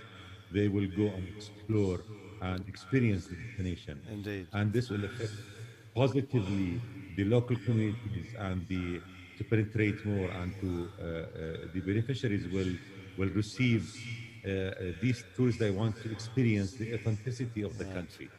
Thank you. And this will create jobs. This is the clear translation of the sustainable tourism development in each country. Thank you very much, Doctor. Now, just to wrap up, I'm going to ask each of you, starting with my colleagues here on the stage, to give me a 30-second wrap-up, starting with Minister Bilala, about what is your single most important point of resilience, especially in relation to the centres, to the councils that have been set up. Thank you, Gerald. The most important thing is, first, is to build capacity. Right. That's the most important thing, but also you need to make sure that there is resources set aside for mitigating challenges when it happens. Again, the one thing which we have observed, small companies during this pandemic collapsed because they didn't have savings. Right. And the companies that sustained or overcome the crisis is because their pockets were heavy. So building reserves is important in good times. No? Yes. You need to have savings so that you can use them in bad times, but in good times you never do the savings. You actually reinvest it either in the same project or reinvesting and diversify the investment that you have. Thank you. And Minister Bartlett, the founder, the chairman of all that happens in the resilience centres, please can we have one of the final words from yourself? Well, my take on it is a human capital development strategy that must drive new ideas, innovation, and an ability to pivot and to respond and adapt quickly to the calls that are going to be made on us in the future. So I think that this pandemic has taught us that, the ability to be nimble. And that nimbleness comes from innovation, creativity. And that resides within the people of the industry. So for me, the big takeaway from this all is resources to build human capital, to create capacity to respond, to innovate, and to add value to our process. Thank you very much, sir. And Professor Waller? For me, it would be awareness. Awareness. Awareness. I found in my experience that once persons become aware of what tourism residence is and what the tools are, then they're more likely to want to learn more training and capacity building, more implementation of and use of tools for resilience. Right. So for me, it's awareness. Thank you. Okay, thank you. And if I could ask Minister Curran to give us your 30-second take on what you would really say is your priority. Thank you so much. I don't think it's different from what my colleagues have already said, but first of all, policies and legal reviews, legal reforms, policy reforms to set the way forward and to guide that change into that future that we want, because the policies we've had have not been able to address all that. So that is the first thing. And then we also need governance structures and governance systems that will ensure accountability, that will ensure that budget reforms are implemented and new ways of managing budgets so that we can save and avoid waste or cut down on waste. Capacity building, institutional reforms. I want that crisis center. Institutional reforms, capacity building, advancing, conservation, yes, by building and strengthening capacities and the structures, infrastructure and all that. And at the end of the day, diversification so that we have got different places, much more places to put our investment and then generate revenue from that. And, that includes developing value chains around tourism so that we have different business models, sprouting out of that, and then, investing in other ecosystems that surround tourism sector. Which emphasizes very much why we should have resilience and crisis management councils in as many countries as we possibly can have as quickly as possible to exactly address that point. Yeah. Sorry. And we're ready for Botswana. Yeah. Thank you. Minister Cummins? Yes, welcome, Karibu. I think my brother Najibu will bring you here very soon. We're all coming. I'm going to drive to bring you them. I'm going to drive in the desert with you, drive having the learned in desert. Dubai. So, I'll Minister send an Cummins, invitation for our main event in the desert. It's called Kawa June Challenge. We are going to do all kinds of sporting and motorsports and cultural events around in the center on the same June. So I'll send an invitation. Please come. fantastic. Okay. We look forward to it, and we will for sure. And Minister Cummins, I'm really Thank getting you. a hard time here for being out of time. Give us 30 seconds of what really matters to you, if above all else. So I think I'm not going to disagree with any of the things that my colleagues have said. I agree with all of them, but I would say that I perhaps would start with a paradigm shift, and that would be driven by research. This is not the first time we've faced a pandemic. It's not the first time we've had a crisis, and it's not the first time we've had new normals emerging. What have we learned from the crises that we have faced before? Have we gone back to the old normals as quickly as they end? And are we progressing gradually with each successive crisis? And when we get past that point, how do we move to the next stage? I think so that paradigm shift based on research of what we've learned over successive crises is really what I would think would anchor all of the other things that my colleagues have said, with which I agree. Wow, another great role for the Crisis and Resilience Councils. So thank you. And last and final word, Dr. Abdul Razak. Thank you. I think my colleagues already covered all the hot topics that we take into consideration talking about the resilience. But again, we need to work together doing this and establish the coalitions, alliances together, work together as a countries to face any future crisis.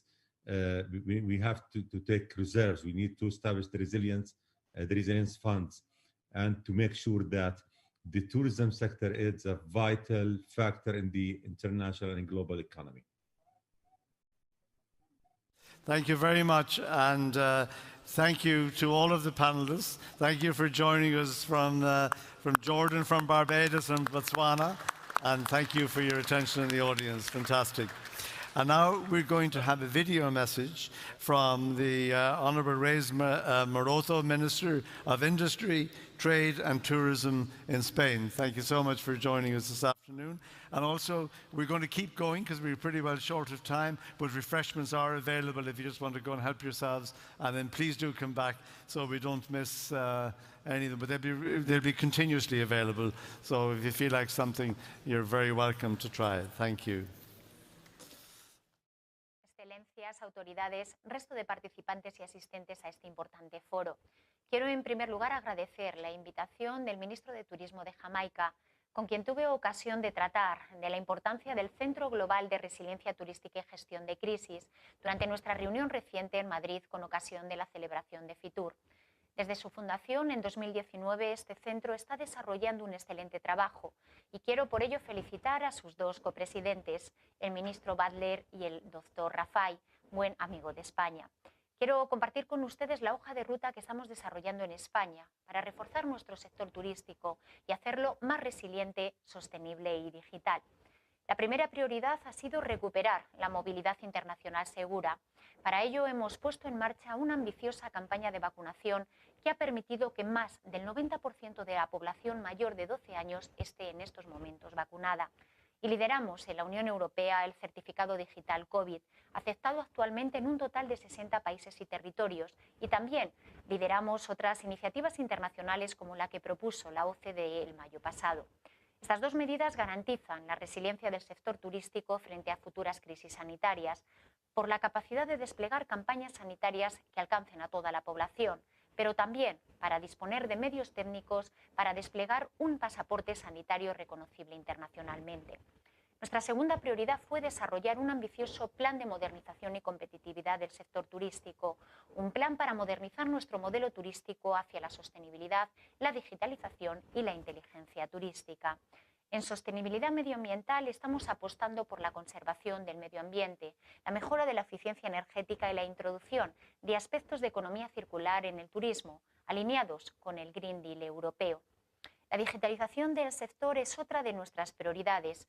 Estamos trabajando en una plataforma inteligente de destino, un proyecto de transformación radical de la experiencia turística en España, a través de una tecnología que conecta al turista con toda la oferta en el destino y le ofrece información y servicios en tiempo real. La tecnología es esencial para mejorar la experiencia, pero también es esencial para fidelizar al turista. 2022 va a ser un año clave para la recuperación del turismo a nivel mundial y para sentar las bases de un turismo más resiliente. Podéis contar con España para avanzar en este objetivo.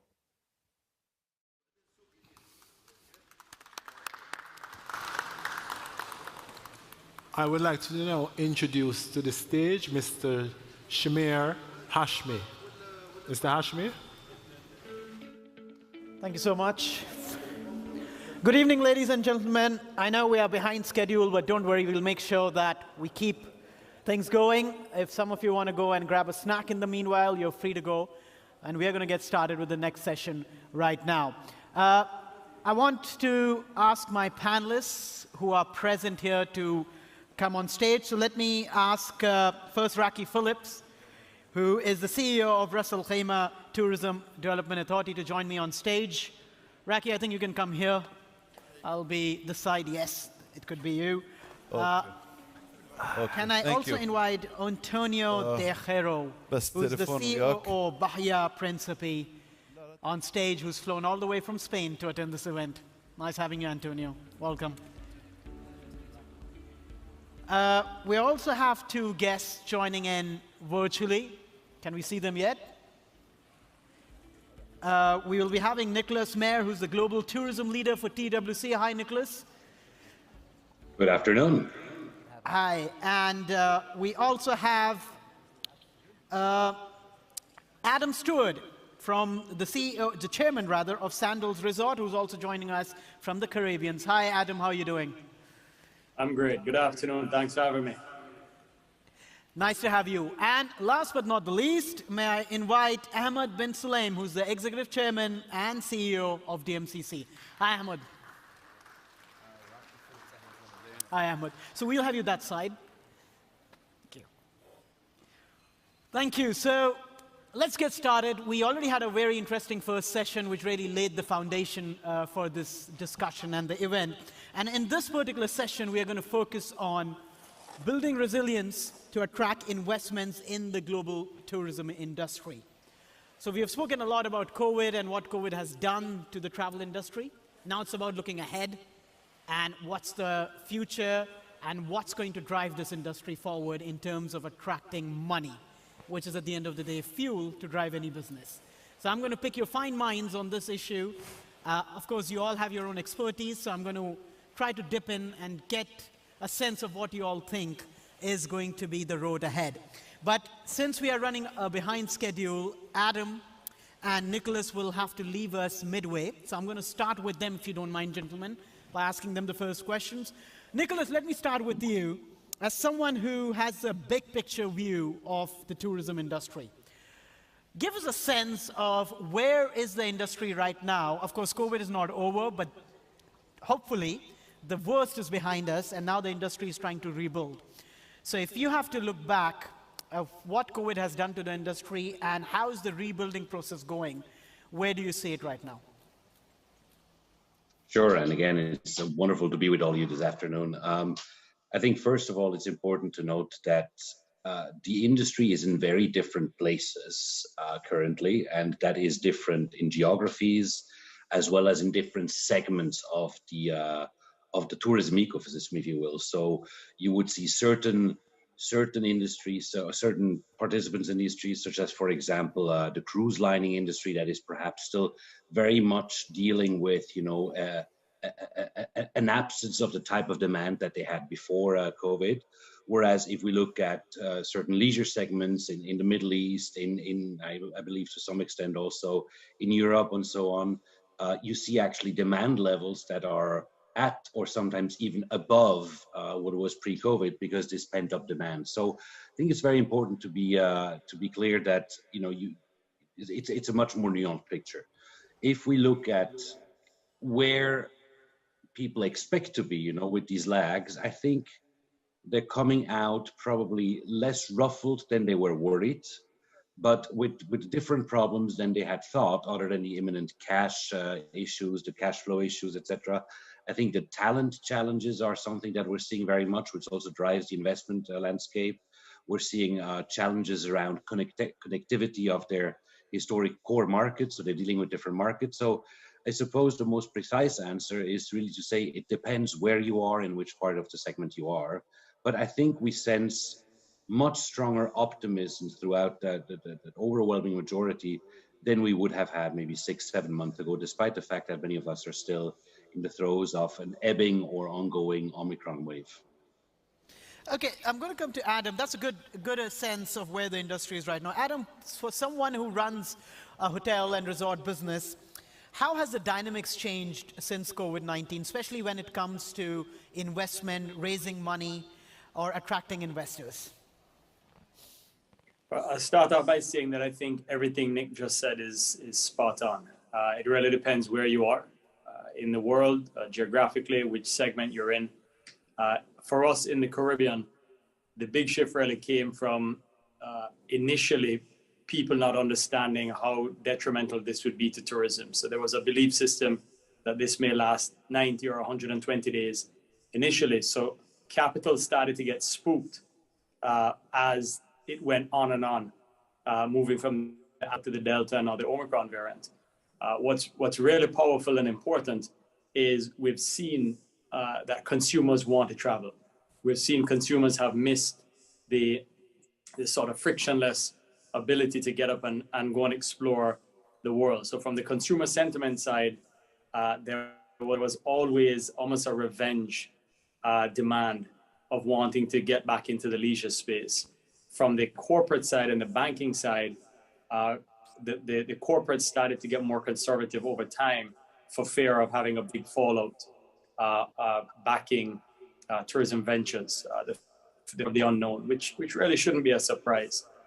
In our region of the world, the Caribbean, which is the largest, the world's most tourism-dependent region, we saw, and much of it is leisure. So we saw a big recovery for those countries that were able to frictionlessly get consumers moving again. As we look at it today, we have new challenges, and I think some of this is what Nick was leading into, whereby we're seeing high inflation, you're seeing fuel prices, which will affect cost of airfares coming to a level that we did not anticipate would happen. The labor issue is a real issue, the talent in the industry and the shifting out of tourism into new sectors. So in the near term, there's a very good chance that we could have a very solid 2022 and even 2023 in terms of recovery. As we look beyond that, there is still a bit of speculation as to where the world is heading and how that could affect the global economy, and of course, leisure tourism being really a luxury, the knock-on effect there. So I think much of the minds have shifted right now to truly trying to ascertain what's going to happen with the world economy. But the countries that made it frictionless in the leisure space in our neck of the woods have done an incredible job, and the recovery is real. Well, Adam, I'll come to the people here on stage with me. Now, Adam has given a slightly optimistic view about the recovery looking solid. Iraqi, let me come to you as someone who handles a destination which relies entirely, or let's say primarily, on leisure. The big question now for the industry is that, okay, it's a time to rebuild, and if you want to rebuild, you need money, you need capital. This industry was one of the worst hit during COVID-19. So from your point of view, are you saying that the dynamics or the factors which influence raising capital or attracting investors, have they changed since COVID-19? Is it as easy as it was earlier to go out and try to get money? Or you think the rules of the game have changed now? So you bring up a lot of valid points. I mean, the UAE, if we look at it, 12% of the country's GDP is driven by tourism. And for an oil-rich country like the UAE, that's a significant contributor. 750,000 employees rely on jobs related to tourism and hospitality. And the investments that have been put into the industry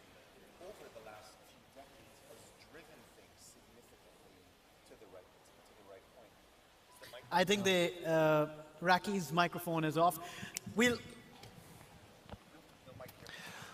Till they figure out Raki's, okay, they've got the microphone, so that's fine. Hello? Good. All right. Good, we can hear you.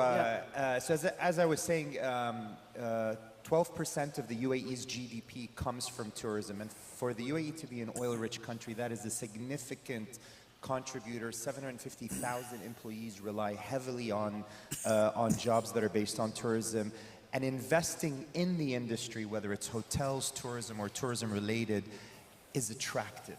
It's seen as a very nice industry to be, and it enhances the livability of a community. But it has been tough. It's been the worst hit industry globally.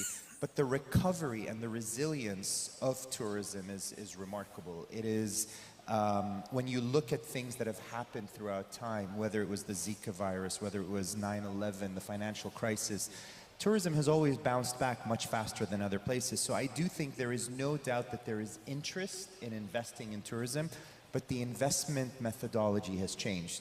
There's certain things investors are looking for from sustainability, what the long-term vision is. I think the old days of big pizzazz and things are no longer what they used to be. People are looking for sustainable growth, and Ras Al Khaimah definitely offers that. I mean, even pre-pandemic, we were looking at IRRs in tourism of over 16%. But everything that as a destination is happening, it's important. When you look at the UAE, how we handled the pandemic, how we came out of the pandemic, and truly how we are living a very normal life. The UAE went into a 6-week lockdown, opened up and never shut down. Until today, you see other parts of the world shutting down. So we are very blessed to be here with the very high vaccination rates, with the way the government has helped and supported everything from SMEs to startups to new businesses. I think as people look towards investment, the UAE will always be top of mind.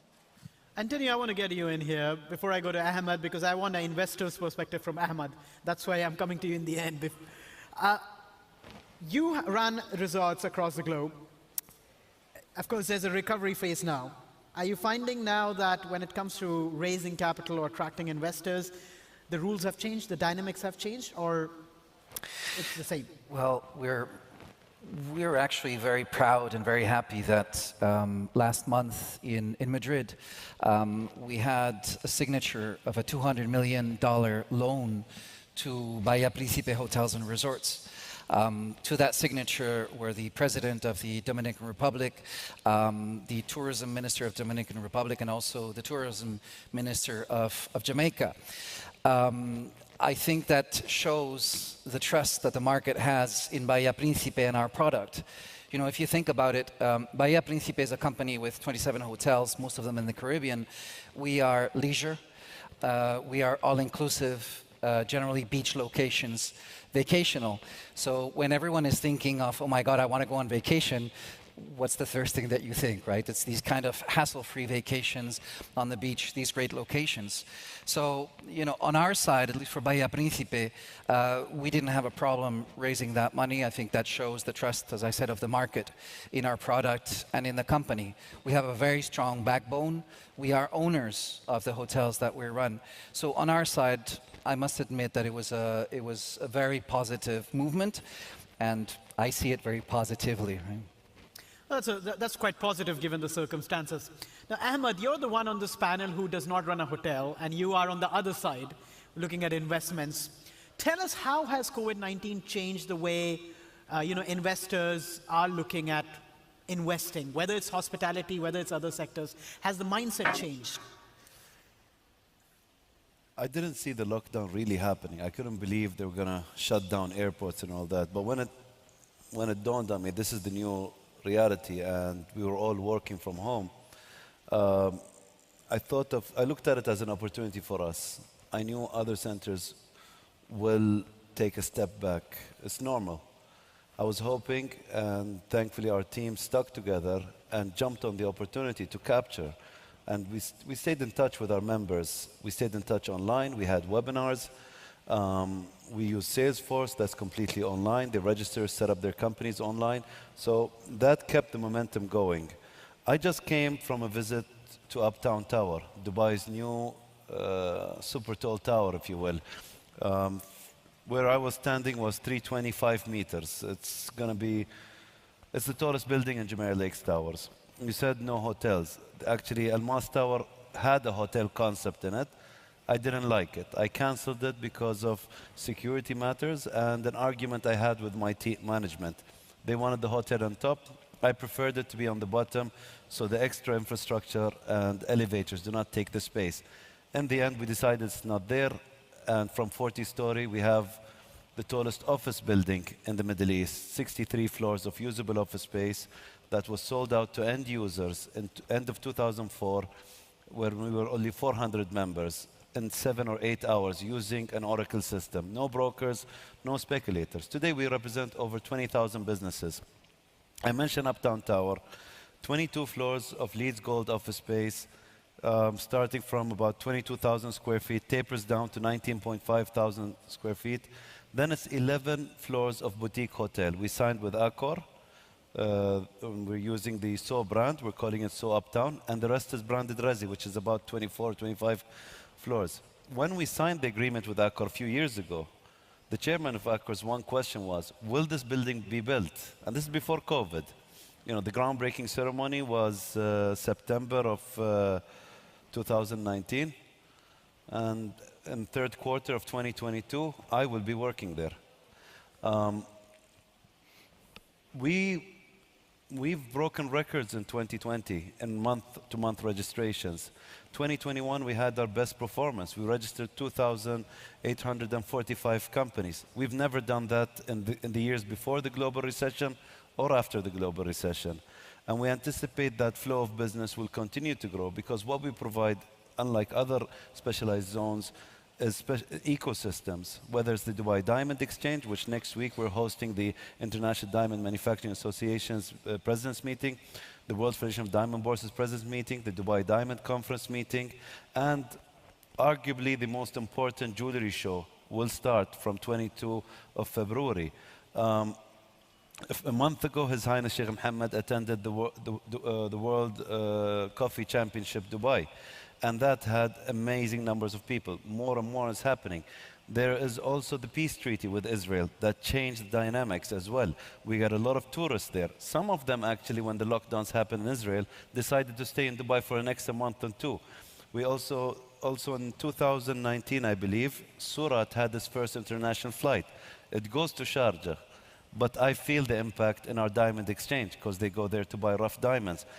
It's an evolving matter, and I believe in the next few days there are international agreements between UAE and India which will positively impact the country. So whether it's commercially positive impact to the DMCC or the hotel business, which we're not worried about, you will see more progress there. I also want to add that for the past 5 years, DMCC and its business community contributes over 10% of Dubai's GDP. Yeah, that's significant. You guys are significant stakeholders into sort of contributing. I know Adam and Nicholas, you both have to leave, so let me come back to you quickly for your closing thoughts.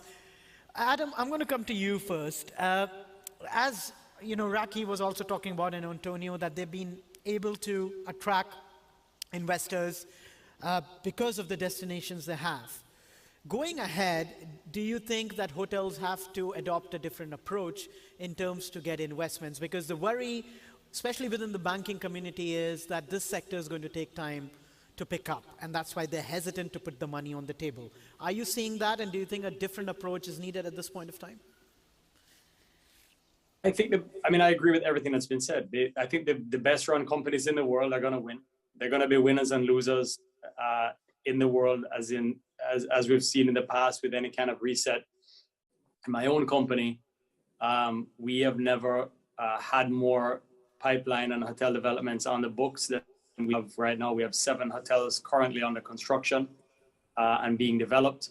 As a business, my family and I have always built sort of one and a half hotels at a time, and you're seeing that demand. So the strong brands, the brands that have trust and integrity from the consumer base and from the commercial space, the banking space, are going to be financed.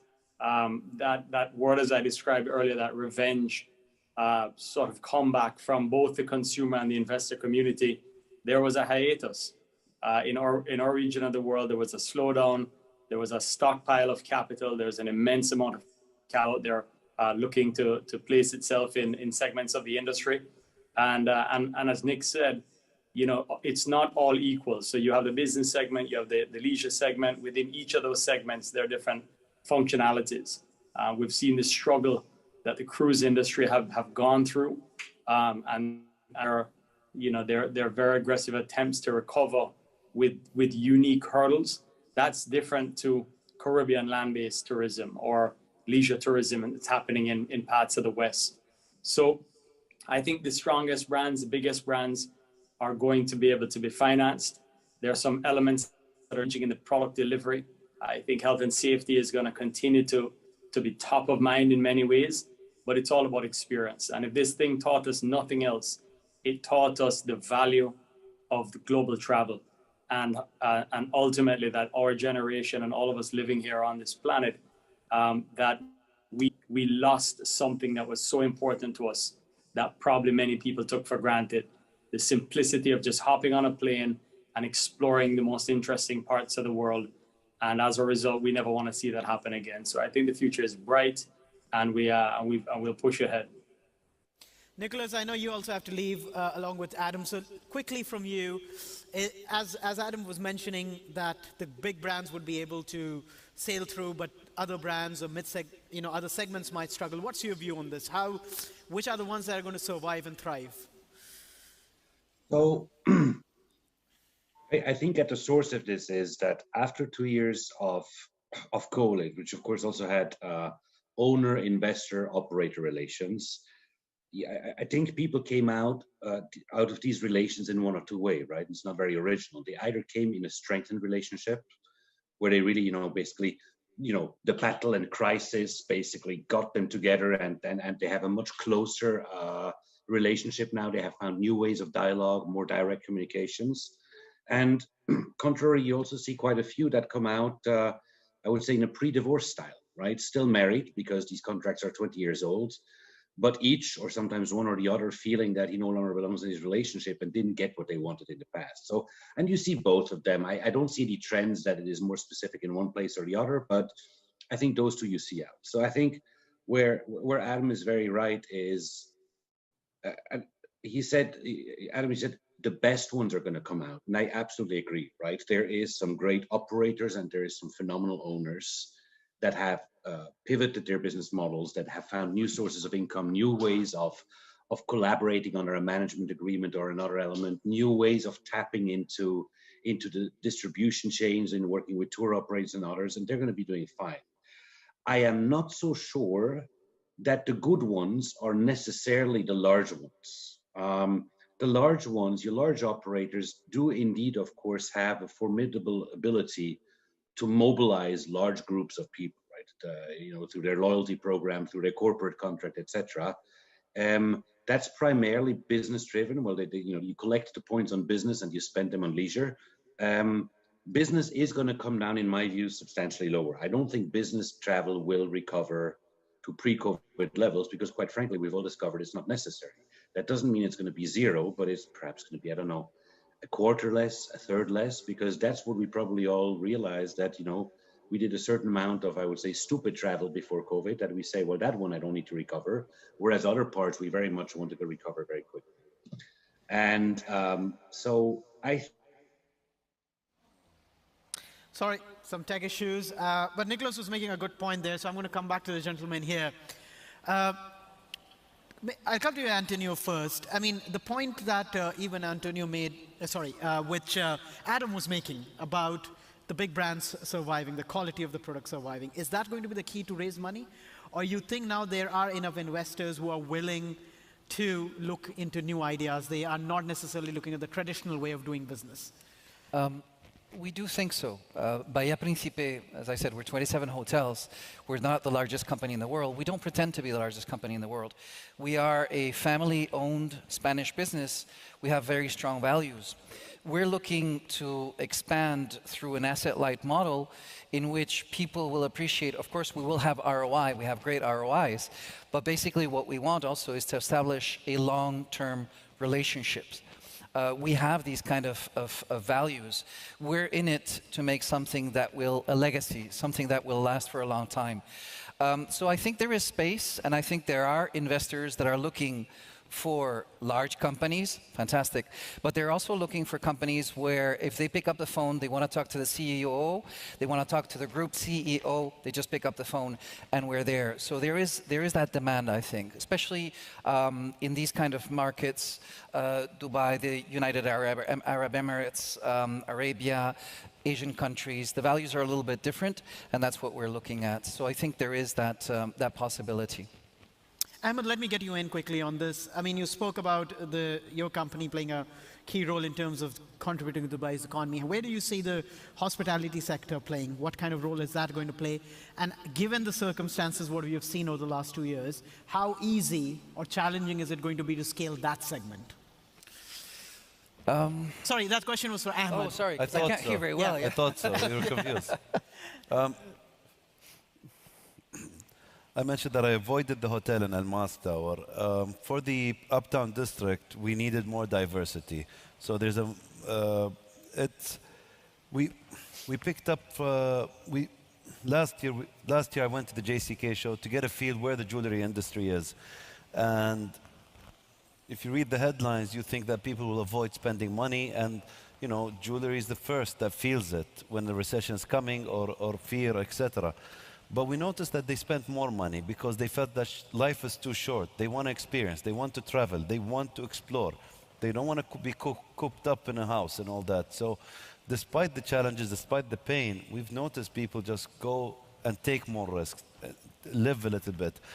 My travels have mostly been for work, especially when there are lockdowns more on this side and it's a bit more open in Miami. I spent a little bit more. Actually, I extended in Miami due to issues in Israel with the rockets at the time, and I went for the Bitcoin conference over there. That decision got me to bring Michael Saylor to our gold conference because I heard about him the first time, saw him in action. I think you're going to see more activity. You're going to see more activity. I mean, if people are spending more on diamonds and jewelry today, then the hotel is not something to be worried about. As long as they see the precautions are taken up, as long as they see that sticker, that it's a comfort, it's a perception thing, and you know, I believe that a lot of the countries around the world have stepped up. Dubai has set an example that they can perform under these circumstances. Going forward, the headlines are between Denmark, Switzerland, and others that they don't see it as a risk anymore. So even the UK, I believe, Turkey is following as well, where the requirements for COVID are no longer needed. Some even are not requiring PCR tests, I hear. Raki, I'll quickly get you in. We don't have much time left. So going ahead, when you're running a destination now, in terms of the mix you're looking at, what kind of resorts, hotels you want, is there a worry that the point which others were making on the panel, that maybe the big brands, the stronger brands may be able to survive, but the mid-scale or the brands that are new may find it tougher to grow from here? Is that a worry when you look from a destination point of view? Not at all. I mean, for the longest time, Ras Al Khaimah was very much a Hilton-driven brand. This morning I had breakfast with the president of Hilton, and he was telling me that his owners are coming back to him saying they're getting better returns than they've ever had before compared to pre-pandemic. But we have smaller independent hotel brands. Jannah Hotel is an independent brand. Richard, the CEO, is here, that has been very active in Ras Al Khaimah and has done quite well. But we also have some new hotel entrants that are coming. There's quite a few new brands that will be popping up. So I don't think it's just the survival of the global brands. But you also have to look at the consumers. Consumers are looking for something that's more experiential. They're looking for something that's more sustainable. They're looking for things that cater to them. And Ras Al Khaimah, being a nature-driven emirate, having the highest mountain, I think it's important to have a balance. Last month we made an announcement about Wynn Resorts, which was the largest FDI investment that's ever happened in Ras Al Khaimah, right on Marjan Island. So we can offer the variety of things, everything from global resorts to glamping opportunities to smaller projects, all of them. There is a customer for those. We've run out of time, so I'm going to give each of you just 30 seconds to sum it up. One big challenge and one big opportunity now you see post-COVID, or we are not post-COVID yet, but in this COVID era. Ahmed, starting with you, I know you're closely associated with diamonds and jewelry. No, I see a lot of challenges. Don't worry about that. So maybe one. The one challenge I think, and we should look at, I mean, we've done a lot of things right, but globally, communication is important. Timing is important. So getting the message through clearly and not having it getting lost in all things. So there's a lot of misleading headlines around the world. That, to me, is the biggest challenge for me. Antonio, coming to you, one maybe opportunity and one challenge, especially when it comes to growth investment. Challenge, probably human capital. We know the great resignation, so we take advantage actually, and we're trying to do a lot more training, whether it's languages, professional training, cross-cultural abilities training. Part of those 200 million from the BD Invest and the Banco Popular Dominicano will go into that, and opportunities to grow. We're very positive about the future, so we see it, as I say, very positively. I give you the final word, Raki. But where do you see the biggest opportunity and challenge, especially for the sector now in this new era? So, I mean, the biggest opportunity is, as we get to the endemic, as I'd like to say, is travel has to become easier. And right now, I think there is the technology that's out there. There's a lot more communication. Events like this allow us to sit with leaders from the Caribbean, leaders from Africa, leaders from other parts of the world, to be able to come with global travel solutions that make things so much easier. I mean, coming into here, we did the rapid test. There's ways that you can meet, you can get back to normal in a much easier way. And I think I'm excited about the technology that's going to come out of this to ease travel and make it a lot more fun. Well, thanks a lot.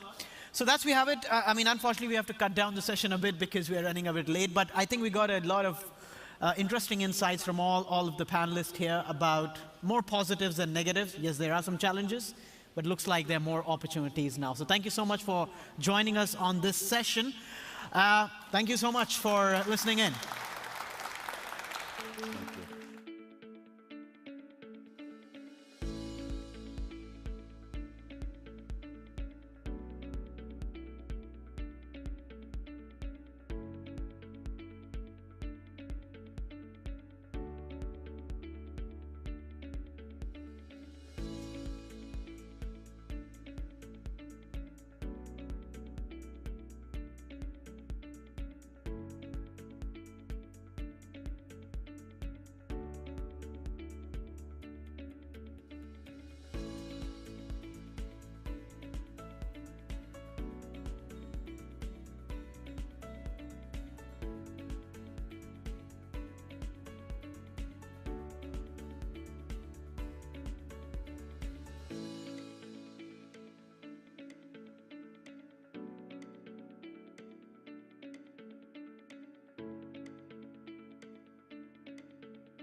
Okay, well, good afternoon, Your Excellencies, travel leaders, ladies and gentlemen, friends of the global travel and tourism industry.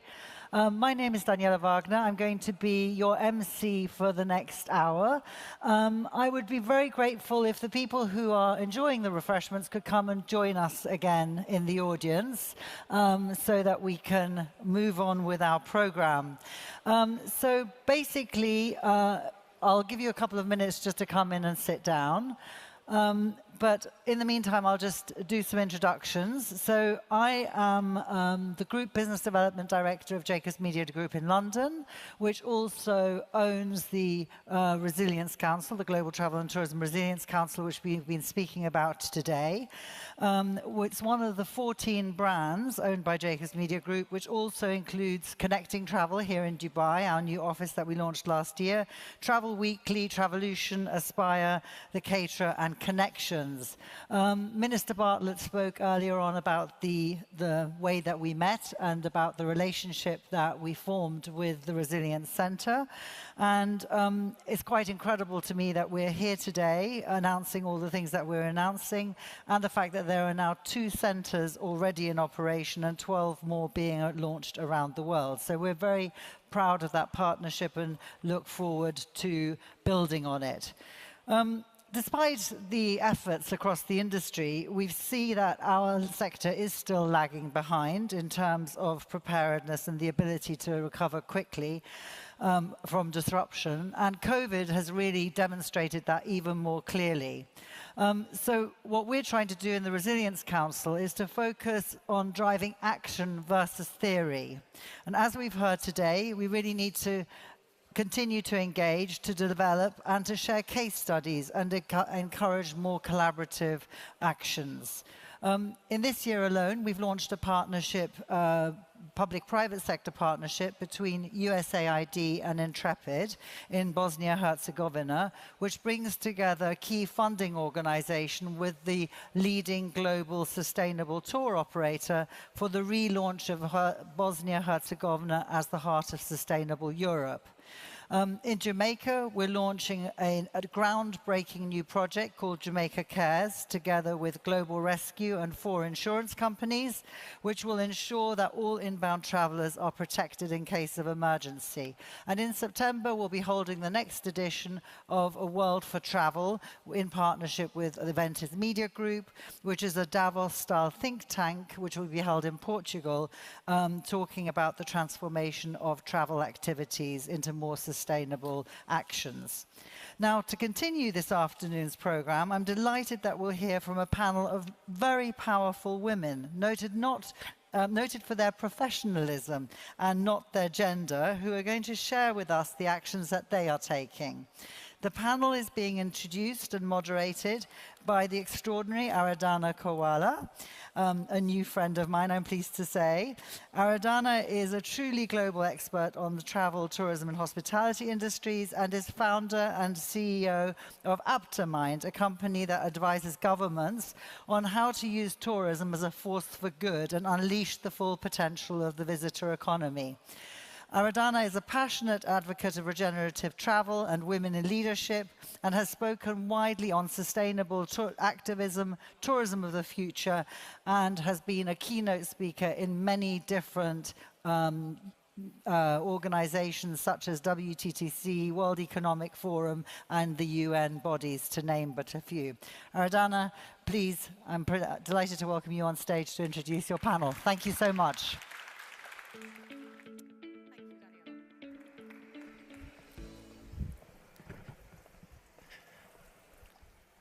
Your Excellencies, Honorable Ministers, distinguished guests, and my dear friends. Gender equality is both an urgent economic goal, but also a moral imperative. Yet, if any of you believe that we are any closer to achieving gender parity, the pandemic has laid bare the realities. Travel, tourism, and hospitality as a sector has been hardest hit by the pandemic, a sector which in which women are overrepresented. We were already poorer than the men before the pandemic, owing to a lot of systemic inequalities. I'm talking pay, employment, work-life balance, and safety at work and at home. And now, 2 years into the pandemic, the gap has widened, and the deep-rooted inequalities in the society has been exposed. What's more, so many women have had to drop out of the labor force participation in the last 2 years that now, as a society, we have regressed, ladies and gentlemen, back to the 1950s. Our sector has more than 50% women represented across all levels of hierarchy, but at the top, it still is male-dominated. Although that is changing, and this panel we're going to have is a good start. We have 7 heavy hitters on the panel who will bring a diverse and truly global perspective share how women around the world have been affected, and even more critically, how we can achieve a feminist recovery from the pandemic by weaving in resilience as a red thread and a critical ingredient for recovery. These women are the powerhouses, the visionaries, the pragmatists, the romantics, the message shapers, the influencers, the idealists, the trailblazers. Each of them have proved conventional wisdom wrong. Their common denominator is they've worked very hard, refused to give up, and I can tell you that they're just getting warmed up and not finished by any stretch of imagination. Let's ask them what they think is the role of women in transforming the global tourism industry and increasing its resilience. And let's also ask them what's the advice for women who want to be up there with them to shape the future of tourism. Please, may I welcome on stage my wonderful panelists, and probably I'll go alphabetical and very quickly. Can we start with some of them who are joining virtually? Dr. Catherine Koo. Catherine is a gender expert and consultant to the UNWTO. She started and sold businesses for profit, and as a consultant has lived and worked in Malaysia, New Zealand, and America. She researches at the Griffith Institute for Tourism, has published several books, hundreds of research articles, and is often cited in the media. Now, here's a fun fact. Catherine is a big cheerleader for solo women traveling, so if any of you are planning that trip, you know where to get your inspiration from. Next up, we have Esther, Dr. Esther Muniri, who's the director of the Global Tourism Resilience and Crisis Management Center at the Kenyatta University. Esther brings decades of experience in climate change, vulnerability, mitigation and adaptation, crisis management in tourism, tourism governance, and geospatial analysis. These attributes, in addition to her regional expertise in Africa, meant that she was the first port of call when the Resilience Center decided to set up the headquarters in East Africa. Next, we have Senator, the Honorable Kamina Johnson-Smith. She is Jamaica's first female Minister of Foreign Affairs and Foreign Trade. She's currently on her second term and has represented Jamaica and the region at numerous bilateral regional and international meets, including the G7, G20.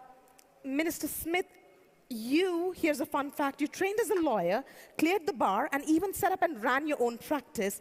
I can tell you, Minister, I sure am glad, and I'm sure half of Jamaica is glad, that you left your corporate job to be at public service. Thank you.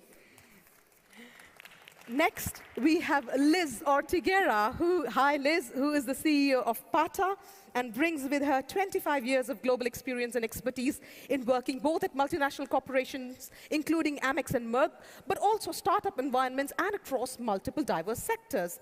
Now, Liz is passionate about innovation, and in the realm of responsible tourism, she has campaigned hard for some of the most critical things which actually make tourism a force for good. Now, here's a fun fact. Liz has studied at least at 3 of the top 10, and might I add, highly capitalistic schools, including Stanford, NYU, and Columbia. But I can't think of a more committed socialist at heart, because Liz really cares deeply about poverty eradication, community upliftment, and empowering education. Welcome, Liz. Next, we have Nikolina Angelkova, who's the Deputy Chair, Parliamentary Tourism Commission, National Assembly of Bulgaria, the former Minister of Tourism for Bulgaria, a member of the Parliament and Tourism Policy Committee, and member of Legal Committee. She's also the Honorary Chairwoman of the Association of Economic Development and Tourism in Bulgaria. And now the person responsible for GTRC-MC in the Balkans. In other words, she's an overachiever, and when Nikki gets some time, she just goes off, hops on a flight, goes to Boston, and gets another degree from Harvard. Next, we have Rika Jean-François, who's the Commissioner of ITB's CSR agenda. Hi, Rika. She is an expert in ethnic identities, responsible and sustainable development, human rights, and diversity. She's been a formidable soldier who, over the last 18 years, has focused on building up ITB's CSR efforts and pretty much spearheaded the implementation also of ITB's LGBTQ+ travel segment. She heads the South Asian market, sits on the board of directors of PATA, and here's what she does for fun. She plays jury member at several global tourism contests and speaking engagements. Welcome, Rika. And last but not the least, we have Yolanda, who is a senior tourism strategist at ICF and an expert in sustainable destination management. She specializes in product development, marketing, tourism. She has over 20 years of experience, both public and private sector. She's the former director of UN, affiliate members of the UNWTO, the former deputy minister of tourism of Spain, Canary Islands in Spain. And she also worked as an international advisor and consultant to the industry. My God, it's never ending. Ladies, welcome.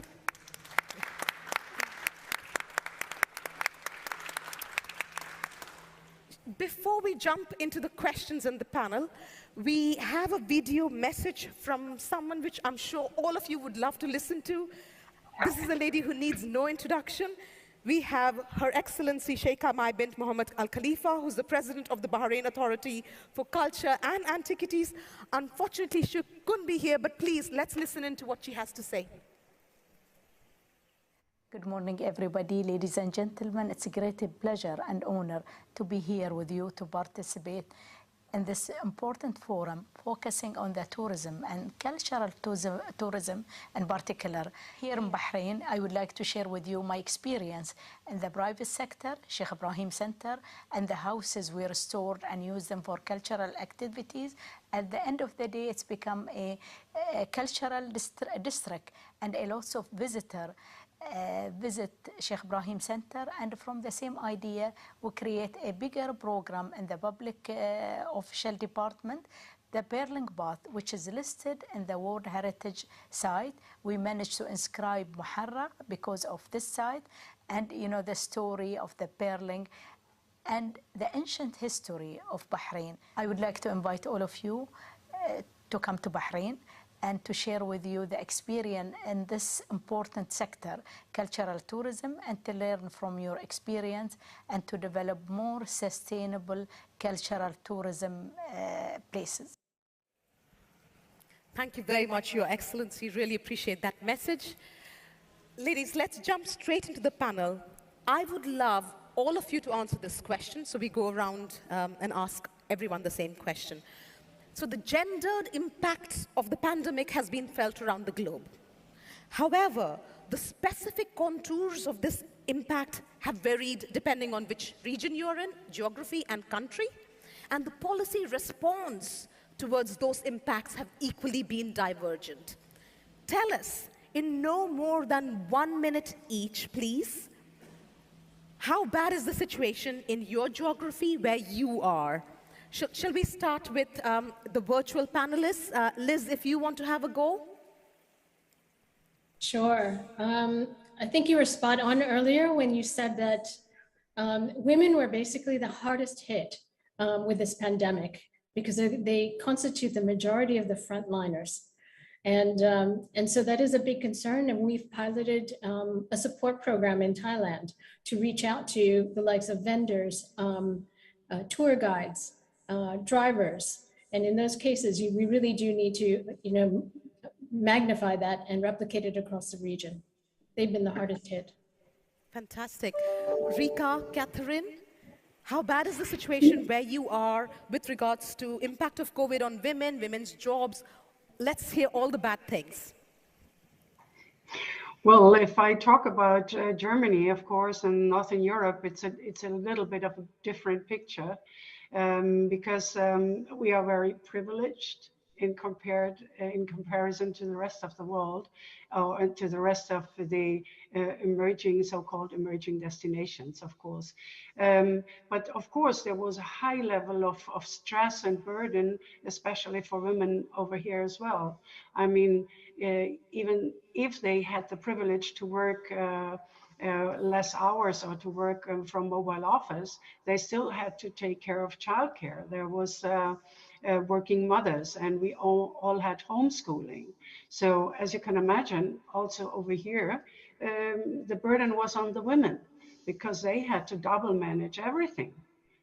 And there's still a gap. Well noted. Catherine, what about Australia? You're in Australia. I'm in Australia, Radana, but I'm speaking on behalf of Asia and the Pacific because as UNWTO's gender and tourism expert, we've just finished writing the regional report on women in tourism in Asia and the Pacific, and the situation is not looking very good because we have a lot more migrant workers, and during the pandemic, these migrant workers have been, because they are not legalized, so they have been stuck, they have been stranded, they have lost their income and their livelihoods, and nobody is reaching out to them. They have been sidelined. So this is one. Culture has always been a problem in limiting the empowerment of women in Asia and Pacific in the tourism sector. And tourism, because women have chosen to go into tourism because of the flexibility it's allowed them, because it's allowed them to be also to take responsibility on the domestic front. So when COVID happened, they take responsibility on the domestic front. And so they have been left behind, so to speak. Got it. Minister Smith, if I may come to you, how bad is the situation in Jamaica, in the Caribbean? Well, let me set the general context, which is that we're a small island developing state in one of the most tourism-dependent regions in the world, where tourism is our primary foreign exchange earner, and in which we have more than 40% households being female-led.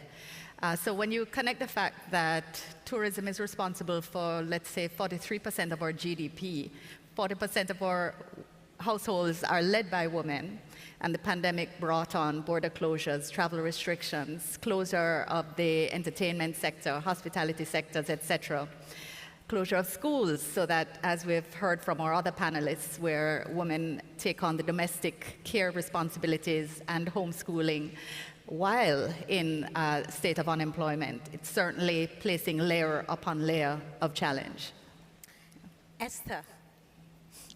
Thank you very much.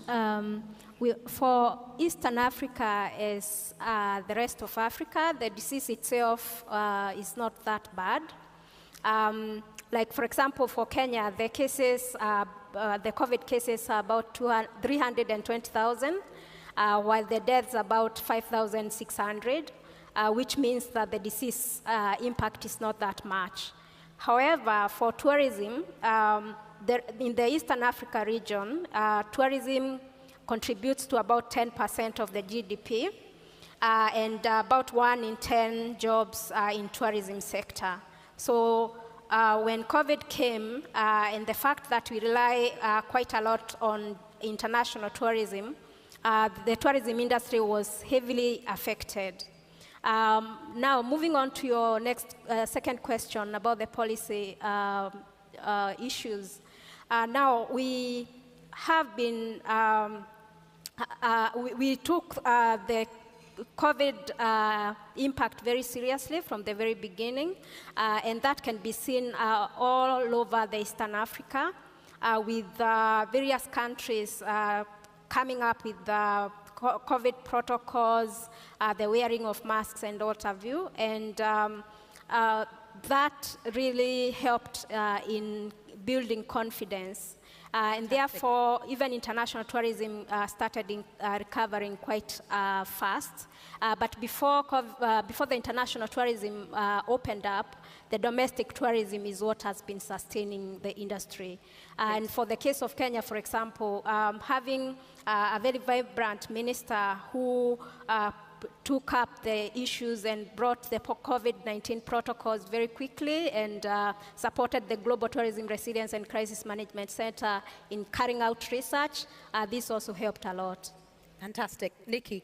Thank you. First of all, I would like to use the opportunity to take Edmund and the great team of ITIC, Dr. Taleb Rifai, Gerald Lawless, and Ibrahim, for really getting us here together and being part of this wonderful event for the global resilience tourism. And of course, women are taking part of it, and very crucial one. In Bulgaria, as everywhere in the world, our country depends very much on tourism, and I am honored that actually I was the minister to set up the ministry as a separate administration back in 2014.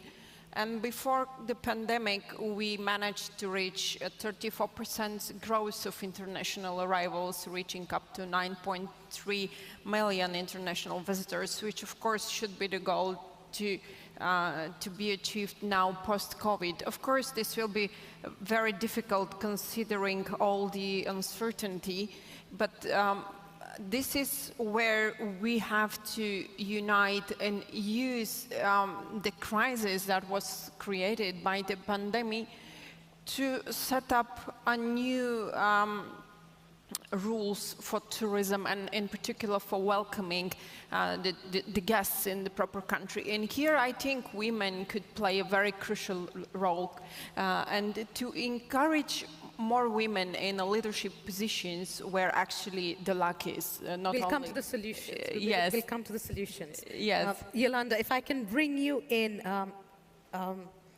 what is the situation in your geography? How bad is the situation? And then I would love to ask a follow-up question, and I would love to go around in the reverse way. How bad is the situation?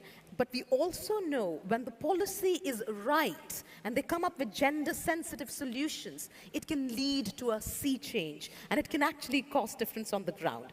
So tell me, how bad is the situation, number one? And number two, and I will go through to all of you, give me an example, again, very quickly, who has done it well? Who can we learn from? Any positive case studies of people who are really changing the game?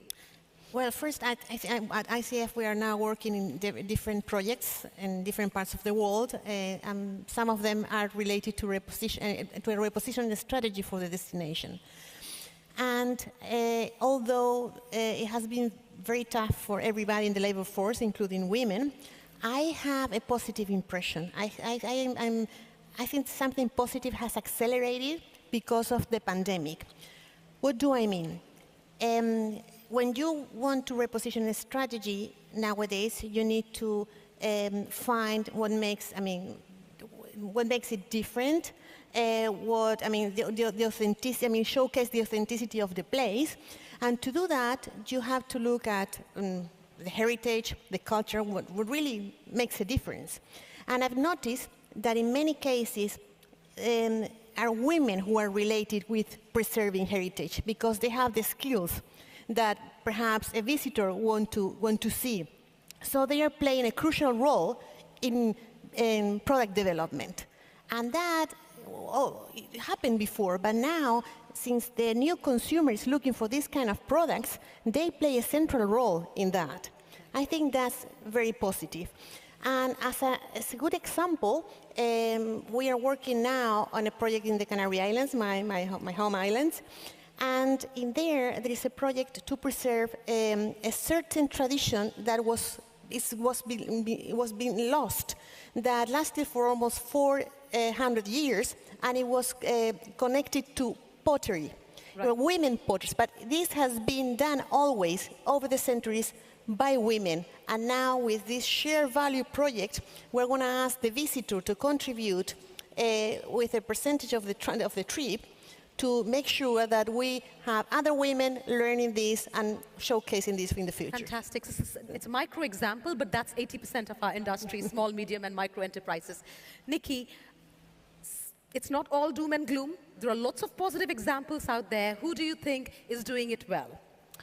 Well, in Bulgaria, many of the women that are employed in tourism are mainly in the tour operator area, and they are doing really, really, really good because, as I said, women personally are very good in welcoming. This comes from the mindset from the family. Usually women are considered that they have to take for the family, they have to take care for the family, and they transfer this knowledge towards the welcoming people. So in the tour operators part and the hoteliers part in our country, we have more women occupied, even in a leadership position where actually the percentage is a little bit below, let's say 55% are men occupied in leadership position in the sector in Bulgaria, and the other are women.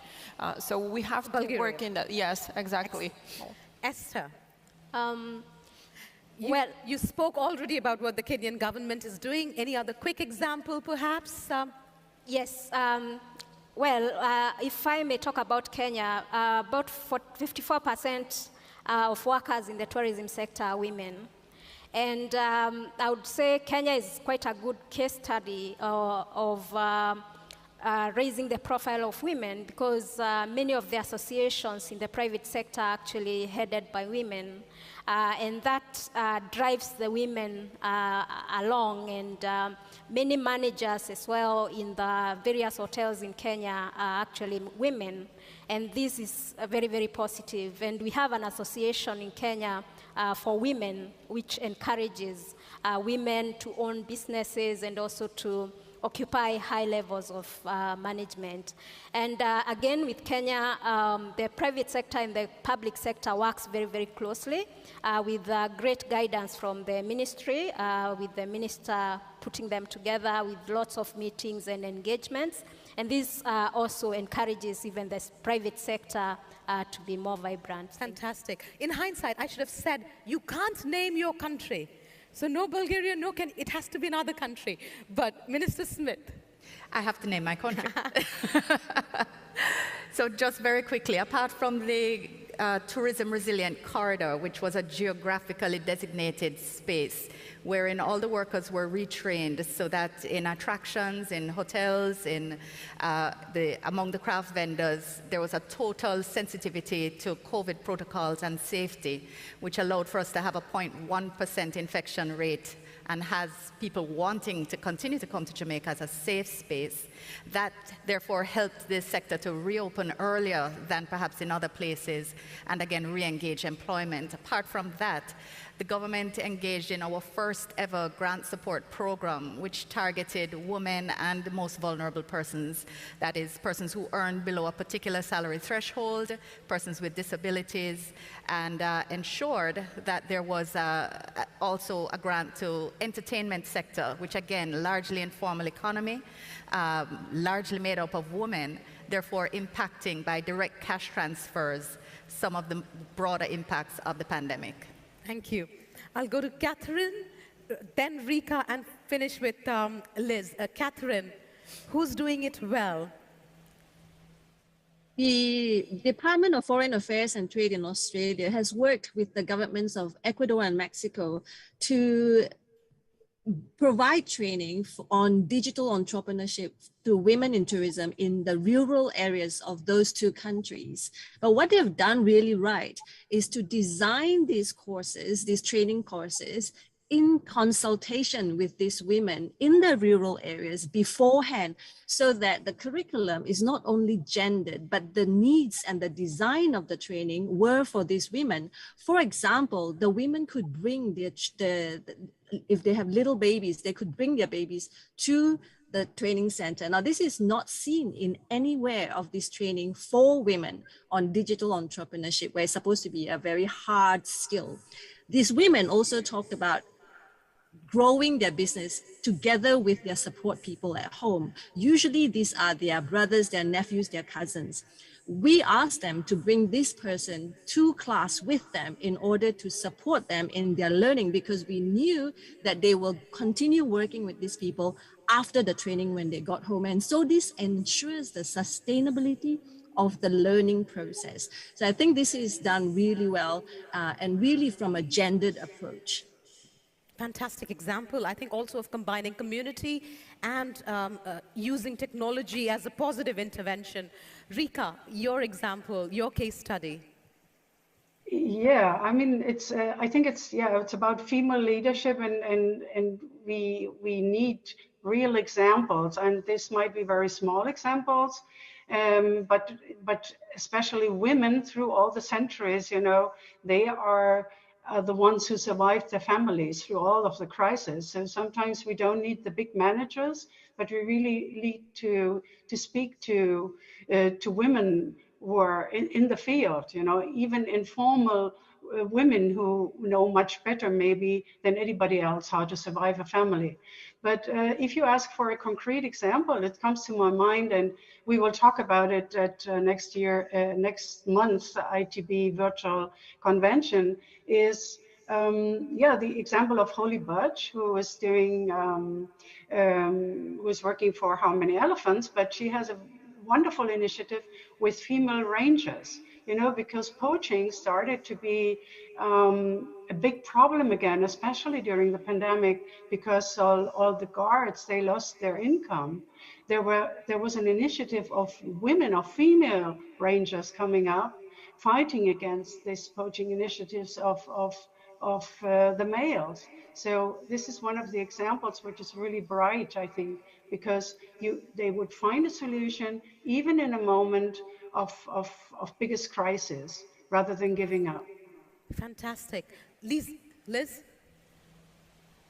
I'd say one best practice would be the use of education technology, particularly mobile first. And I worked in ed tech prior to joining PATA, and I've seen use of this as a support scheme, both here in Singapore for impacted workers across travel and tourism, and in remote Cambodia. You know, even in less developed nations, the lowest income segment has smartphones now. A majority of them, you know, above 80%, which is very different from 5 years ago. So this can be an effective tool to reskill, upskill, and have broad reach at an economical cost. Excellent. Minister Smith, if I can bring you in here. Jamaica leads the Caribbean in more ways than one. So how do you ensure what Jamaica is doing is actually replicated across the region? And more importantly, how do you measure to manage? You've tabled hundreds of bills on employment, violence against women, and many others. How do you measure to manage? That's okay, that's maybe 5 questions, but you're only giving me a minute. So I'll say that within the region, within the CARICOM region, that is the English-speaking Caribbean, there are 14 countries, and we meet often. We meet as foreign ministers. We also meet within the context of CARFA, which is the Regional Caribbean Public Health Authority. And through those meetings, we've shared experiences throughout the pandemic. Probably we've met more in the last 2 years than we've met in the last 5. Yeah. Because of the need for frequent exchange of protocols, of best practices, of the need to coordinate our policies in respect of movement of people and how we're dealing with our issues at home. So that's the mechanism we've used to share, using technology, of course, to ensure that we avoid the travel restrictions. Fantastic.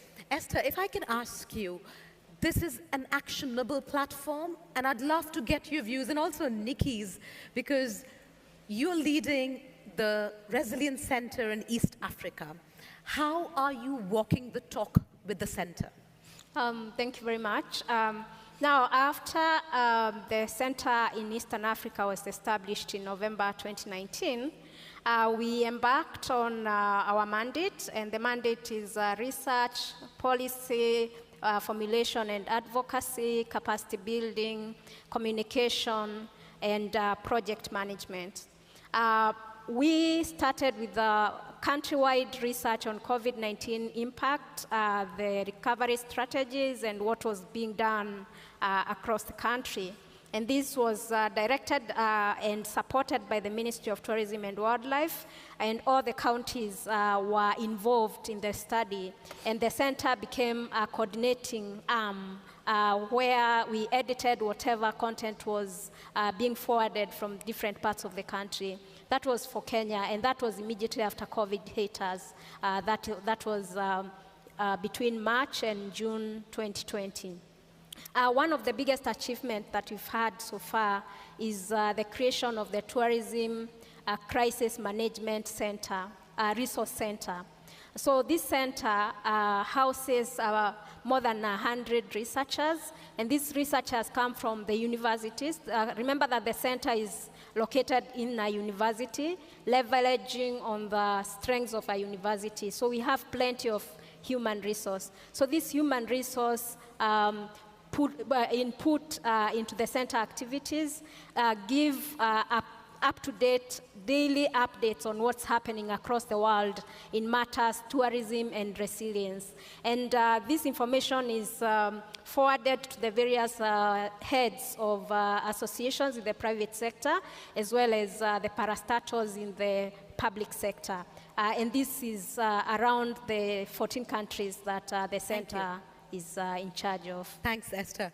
Nikki, I want to ask you two things. First of all, you do a lot of work in the EU, and during the entire pandemic, a lot of countries, most of the countries had some kind of a furlough scheme or preservation of employment by giving the employees a part payment of their salary.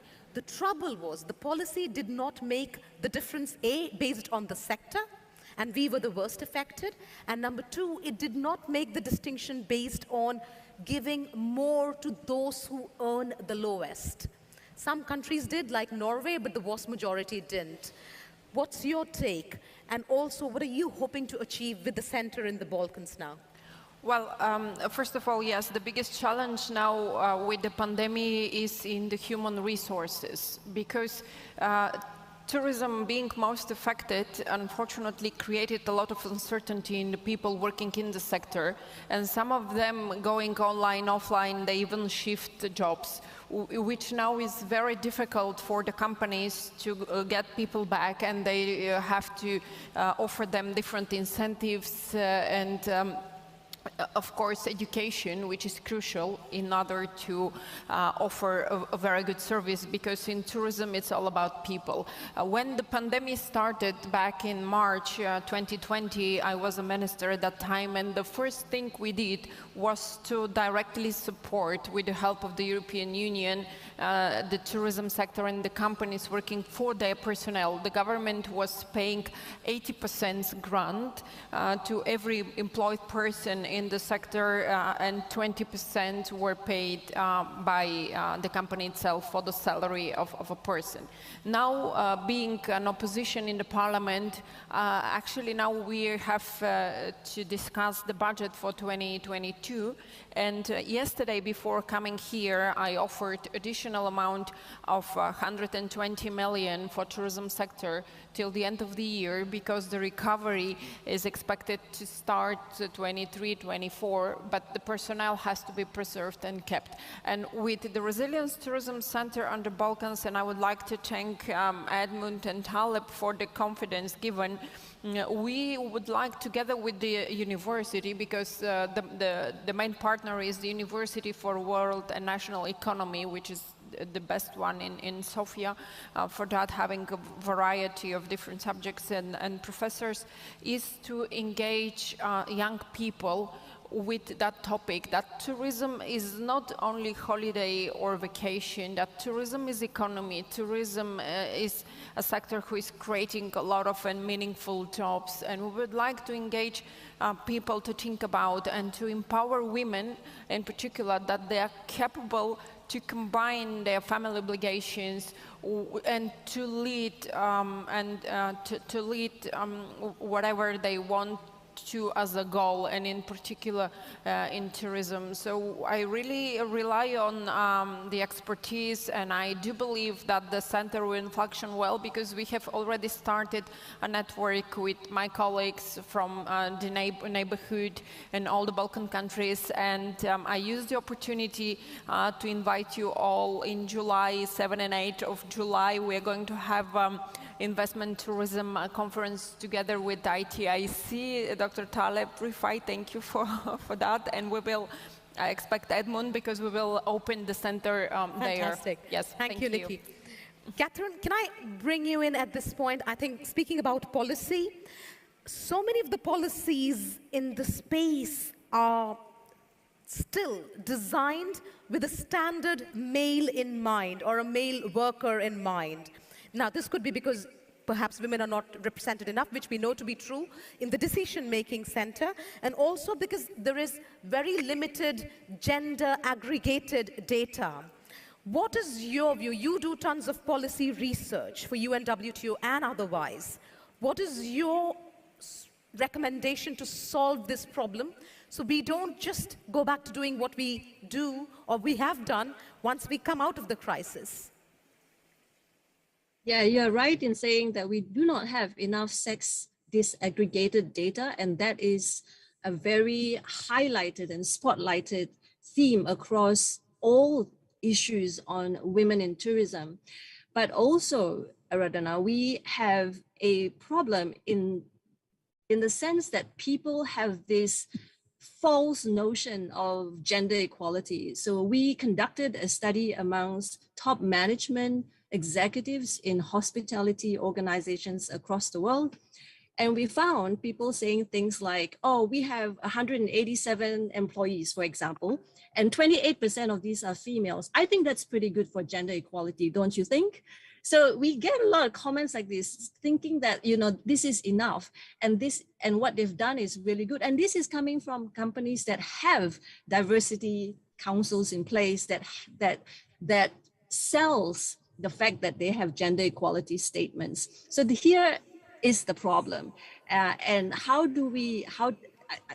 with that problem in mind, we need to have not just gender equality training, but gender awareness trainings amongst the people whom we have thought not needing it.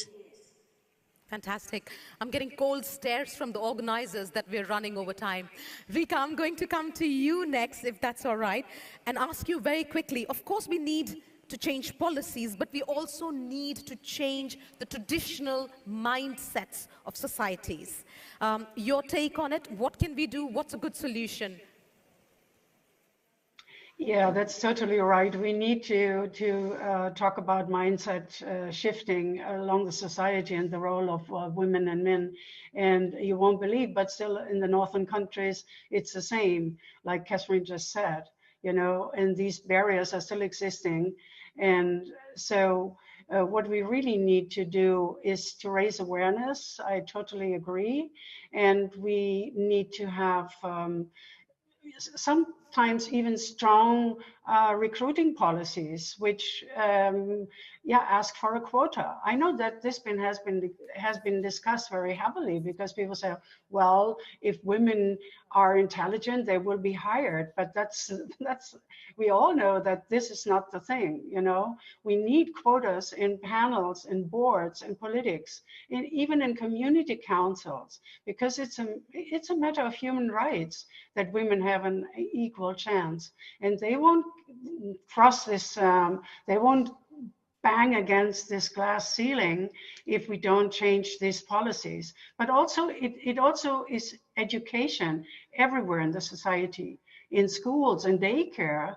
You know, the books for little children, they have to change. They have to have different content where girls are not dressed in pink, for instance. I mean, they can be dressed in pink, but, you know, boys should be dressed in pink then too. So we really need to change the whole thinking of society. And this is also a part of the society, but all the stakeholders, that that the existing laws, which do exist for equality in most of the countries, that they will finally be executed. So we also need to work on our sons, not to make them machos. It's a very good point. Speaking on that, Rika, last question to you, Liz, and then I will come to you, Yolanda, I haven't forgotten. Liz, you're big on innovation, and what Rika is talking about, equal opportunities. One of the things that women have suffered disproportionately in the last 2 years is women's entrepreneurship, funding, opportunities, as well as women-owned micro-enterprises, which is what Rika was alluding to earlier. How can we undo the regression? It's done, the damage is done, but how can we undo it? Well, you know, studies have shown that micro loans have worked effectively when they're taken up by women entrepreneurs, because they're for multiple reasons. The family benefits, more of the community benefits, and they're more conscientious about earning the return and paying back the loan. And I think that finding opportunities to do that, but also encouraging women to step up and have more confidence about trying to be an entrepreneur. You know, in the startup world that I was in, you know, that was also part of the challenge. There were only about, I think the statistic is about 5% of women go for venture capital funding, and they only get 3% of the funding. But it's also because there's such a low proportion of them that are ready to take the risk and feel strong enough and confident enough to pursue their dream. So I think it's kind of a double-ended solution to that. Thank you very much. Yolanda, you'll get the last question because I didn't come to you. I haven't forgotten. Don't worry. In 30 seconds, please, what would be your one ask from the sector? More projects, hands-on projects, practical activities that foster women-related leadership and thought leadership. Precisely spoken. Very well done. Thank you very much. Ladies and gentlemen, it's a wrap. I want to thank you all for being here. First of all, I want to thank all the wonderful women for bringing your passion, your courage, your drive. You're not just paving the path for yourselves, but for the women who are following behind you. So well done you. And I also want to take this opportunity to thank two men in specific, Minister Edmund Bartlett and Dr. Talib Rifai. I know I wouldn't be here if it was not for them. I think that's true for a lot of people in the room, and we need more people to champion the cause for women as well. So thank you, gentlemen, for doing that. Finally, thank you for being a wonderful audience, and for all the media listening in. Ladies and gents, the future is female. Thank you. Thank you. Thank you.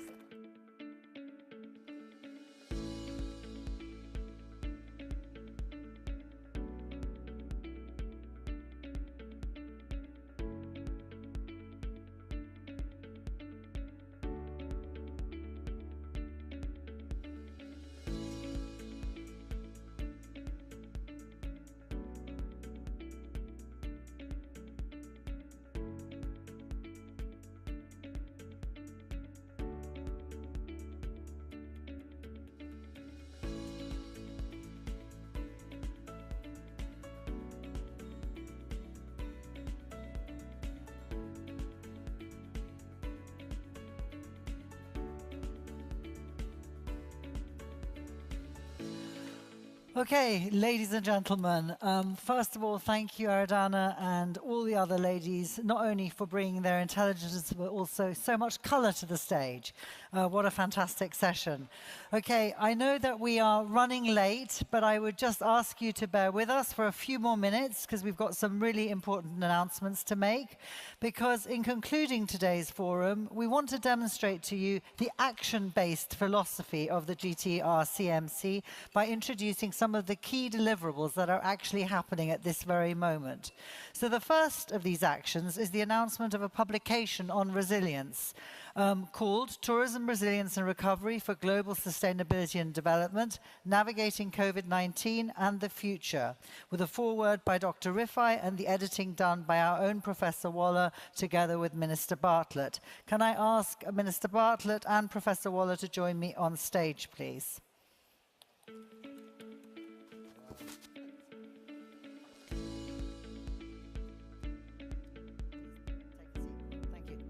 Sit by me. Just sit there. Thank you. Thank you. Okay, so, Professor, while you're sitting down, I understand that you were one of the people behind this book. Can you just tell me a little bit about what motivated you and what your key messages are? So, we've been doing some work on resilience for a while. And one of the things we realized was that there was no formal definition of resilience, neither in academia, trade magazines, or just blogs. And what did exist were descriptions, but nothing thoroughly deconstructing what resilience really is. And we came up with an idea of exploring different conceptualizations and understandings of resilience in the tourism space. And it started with that. And when we were finished with that, the next thing we started to discuss was looking at the future of the tourism space post-COVID. There are many new innovations that have manifested, many new ways of doing things as a result of COVID. And we just decided that we were going to engage persons who we knew were doing work on COVID-19 and tourism. So we brought together a fantastic set of contributors, and economists working with the World Bank, IDB, sorry, Dr. Mooney, Professor Richard Bernal, who has been doing a lot of work on China and the future of China and tourism and how to get the Chinese market. We also spoke to two professors in the United States, United Kingdom, who are doing some work on digital transformation, because we realized that the digital turn has created a space whereby digitalization is going to be the way forward for many persons in the space itself. And then we started to look at some critical issues like cybersecurity, cybercrime, women in the tourism space.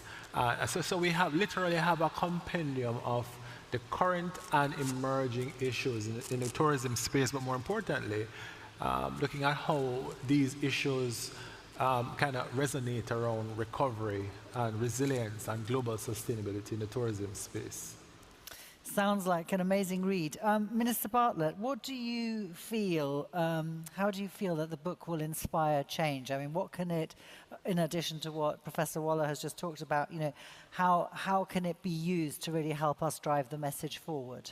Well, I think part of the inspiration for this book was the work that we did in Jamaica in terms of responding to the challenge of the pandemic. And I think that you would see in it particularly my own contribution in terms of how we were first off the mark to identify that we had a crisis on hand. Yeah. As early as January in 2020, even before the World Bank declared a pandemic. So we established immediately a crisis management task force in January. And so by the announcement of the pandemic in March, we were ready to have a recovery task force. And out of that came a 385-page document on protocols. In fact, we submitted that to the WTTC, and Jamaica was given, in fact, the safe travel seal, and we were the third country in the world to receive that as a result of the work that we've done. We've gone to get consultancy with Pricewaterhouse, and with that we worked with our own government agency, the Tourism Development Company, and we created that. Then we went through to build capacity by training. We have the Jamaica Center for Tourism Innovation, and we started to train the workers who were furloughed or otherwise laid off. 20,000 workers were trained online with all the COVID protocols. We then went to provide COVID protective equipment and gears for the workers of the industry and a number of the small entrepreneurs like our craft vendors and our food and street food providers and so on. And then we went further to help the farmers who now had lost their income because the supplies to the hotels have been suspended as a result. So all of that is in the book when we look at immediate recognition of a pandemic, what it offered, and then capacity building to be able to cope with it. So the recovery program is a big part of what inspired this book. Perfect. I mean, it sounds like a wonderful and very practical book, which is actually available on Amazon in the US, the UK, and the UAE. Moving on to the second action point of what the GCR MRC is doing, I'd like to invite Dr. Rifai back onto the stage, and also Nikki, who is missing, okay, who will also be joining us. We're going to talk a little bit now about, in more detail, about the new collaboration and the new centres that are opening. Talib, if you'd like to take a seat, thank you very much.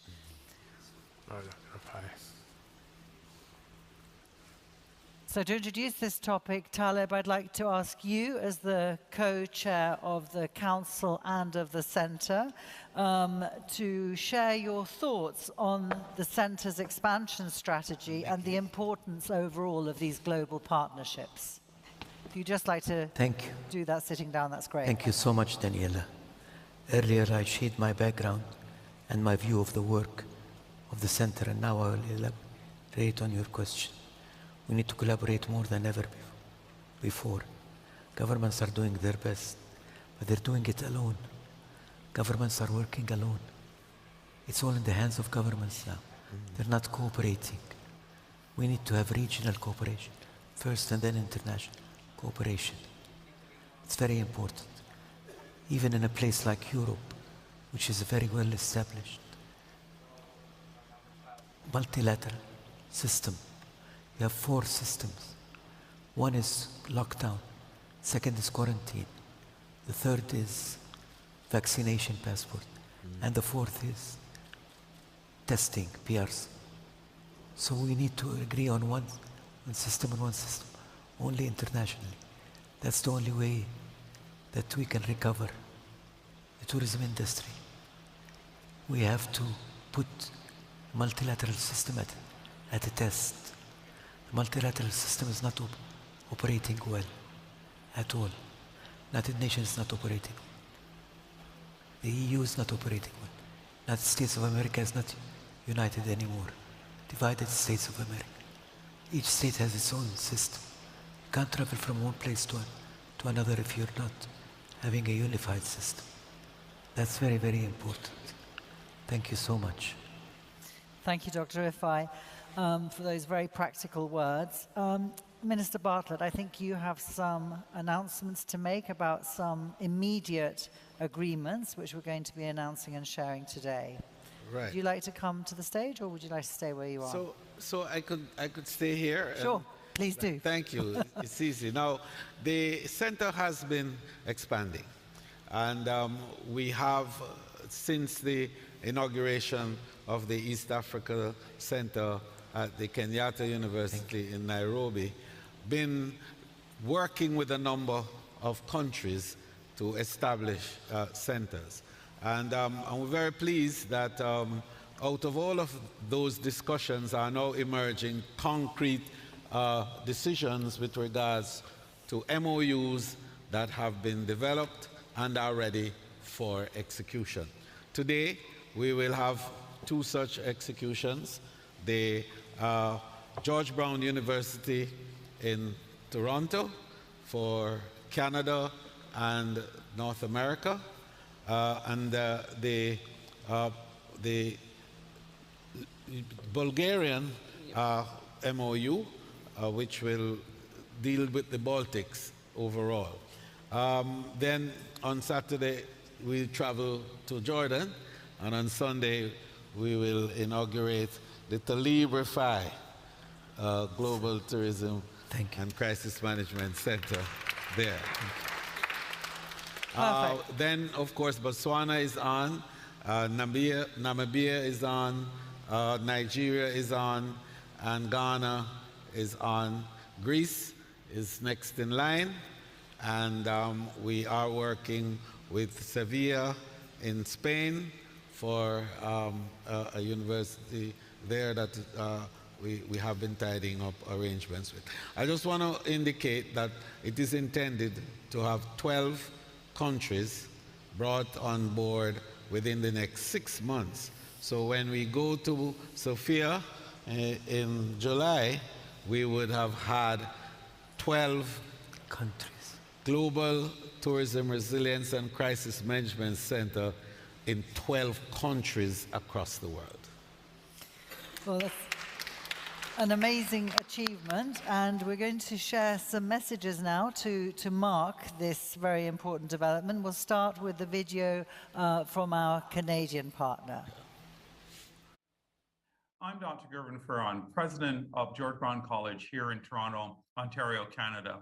It is my honor to be joining the Honorable Edmund Bartlett, Minister of Tourism for Jamaica, in signing this important Memorandum of Understanding. As President of George Brown College, it is my pleasure to sign the Global Tourism Resilience and Crisis Management Center Agreement with the University of the West Indies for the establishment of the Global Tourism Resilience and Crisis Management Center at George Brown College. In Canada, tourism resiliency is important and represent a key focus of George Brown College. We're therefore very pleased to be signing this important agreement today, and we look forward to the partnership and the work that will be done at a global level. Thank you so much. Thank you very much indeed. And now on to Bulgaria.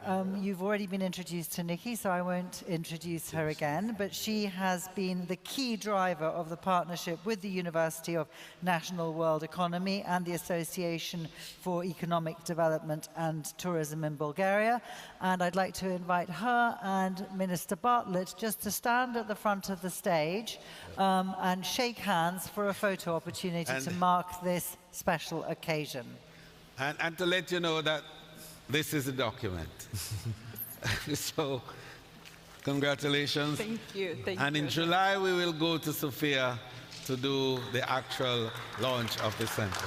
Thank you. I would like to thank you, Edmund, for the confidence given to Bulgaria to be the leading power for the Balkans. And I would like to use the opportunity to thank the rector and the deputy rector of the University for World and National Economy in Sofia for being so engaged. And actually, we had one Zoom call with Edmund 2 weeks ago, and today the agreement is in fact signed. And we have a long journey ahead to work together, and I'm sure that when we inaugurate the opening in July, we will have a lot to share. And this is really great initiative. And thank you, Edmund, and thank you, Dr. Rifai, for the engagement, because we shouldn't allow to be surprised anymore with this Global Resilience Tourism and Crisis Management Center. I think we will be able to address better any future challenge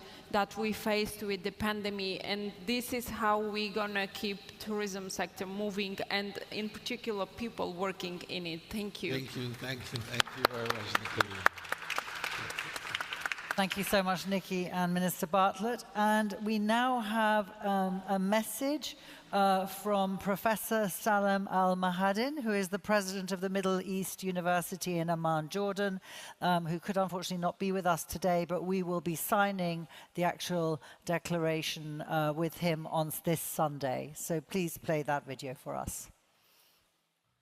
On behalf of Middle East University in Jordan, I'm very pleased to have been invited to speak at the Global Tourism Resilience Forum, and sorry I can't be with you in person in Dubai. The global situation has forced all of us to examine how we live, study, produce, and execute tasks at home, school, and work. In the light of this focus, preparedness in crisis management best practices have come into clear view. Research, data analysis, and academic rigor are the keys to building societies and business in the development of plans based on accurate forecasting that will minimize impact when disruptions occur. Insulation against cultural breakdown and economic strain must constantly be reviewed and adjusted. These plans then require implementation, without which we are doomed. Witness the fact that we should have all been better prepared for the recent pandemic. Academics and scientists had warned us in advance, but there was no collective acceptance. Through our universities, we must develop models and communicate on a much broader scale. This is why we at MEU are enthusiastic and dedicated to the mission of Minister Bartlett's centers, and hence the pride at being selected to anchor these activities for the MENA region here in Amman. Dr. Talib Rifai will be the namesake of the center, which we believe indicates the international view the center will maintain, just as Dr. Rifai did during his 40-year career. We at MEU pride ourselves on the highest standards of education and draw students from across the region. Through our partnering with the GTR-CMC, we will expand our academic offering and increase our international exposure to draw outstanding professors and students alike. The university will host Talib Rifai Center for Resilience and Crisis Management. Strive to constantly deliver an academically rigorous environment that will identify solutions and communicate widely. The university will seek funding to conduct research and develop policies in tourism resilience and crisis management, provide capacity building for the tourism sector as well as any related sectors, and create toolkits and guidelines on tourism resilience and crisis management. It will also utilize its professional relations with other universities across the region and beyond to establish bilateral and multilateral projects and exchange programs. MEU will provide printed, electronic, and audiovisual communications and advocacy for the Centre's programs and projects as needed. We are able to be ambitious in our goals, partly due to Jordan's stability as well as its unique placement in the world and the MENA region. This stability allows the hosting of such an important centre. Add to that, tourism is Jordan's largest export sector, its second largest private sector employer, and its second highest producer of foreign exchange, and accounts for approximately 10% of the country's domestic product. The MENA region comprises very diverse cultures and geographies, and this ultimately makes it one of the liveliest tourism regions. In closing, I would like to congratulate Minister Bartlett and his team on the launch of the campaign to establish February 17th as Global Tourism Resilience Day. This is a brilliant means in which to keep the spotlight on planning and crisis management annually. With initiatives like the GTRCMC and the Resilience Day campaign, collectively, we will all lift up each other to ensure risks from disruptions are minimized. Thank you very much. What a wonderful message. Before we move on to the final action, Professor Waller, did you want to say anything more about the expansion of the centres, or have we covered those? Well, it was already established that we are also setting up centres in Barbados and Ghana as well. And Bahamas. And the Bahamas. So I just wanted to, but that is for the end of this year. Yeah. Right. Okay, fantastic. Well, sounds like you're going to have a very busy time with you and your teams. And so that brings me on to the announcement of action number 3, maybe the most important action we're going to be talking about today. And I'm going to ask Minister Bartlett to rejoin me here at the podium to share your vision of the creation of an annual day of honour, February the 17th being the Global Tourism Resilience Day. You mentioned at the opening of the forum the letter you've received from the Deputy Secretary General of the UNWTO, and I'd like you to hear the thoughts that you're going to share with us. Thank you very much, and I think we'll be very brief on this one because we've spent a lot of time today really talking about the vision, the mission, and indeed the action that we want to pursue to build that capacity across the world for greater appreciation of the need to prepare and to prepare well for disruptions and to manage the disruptions when they come, and most importantly, to recover fast and to thrive.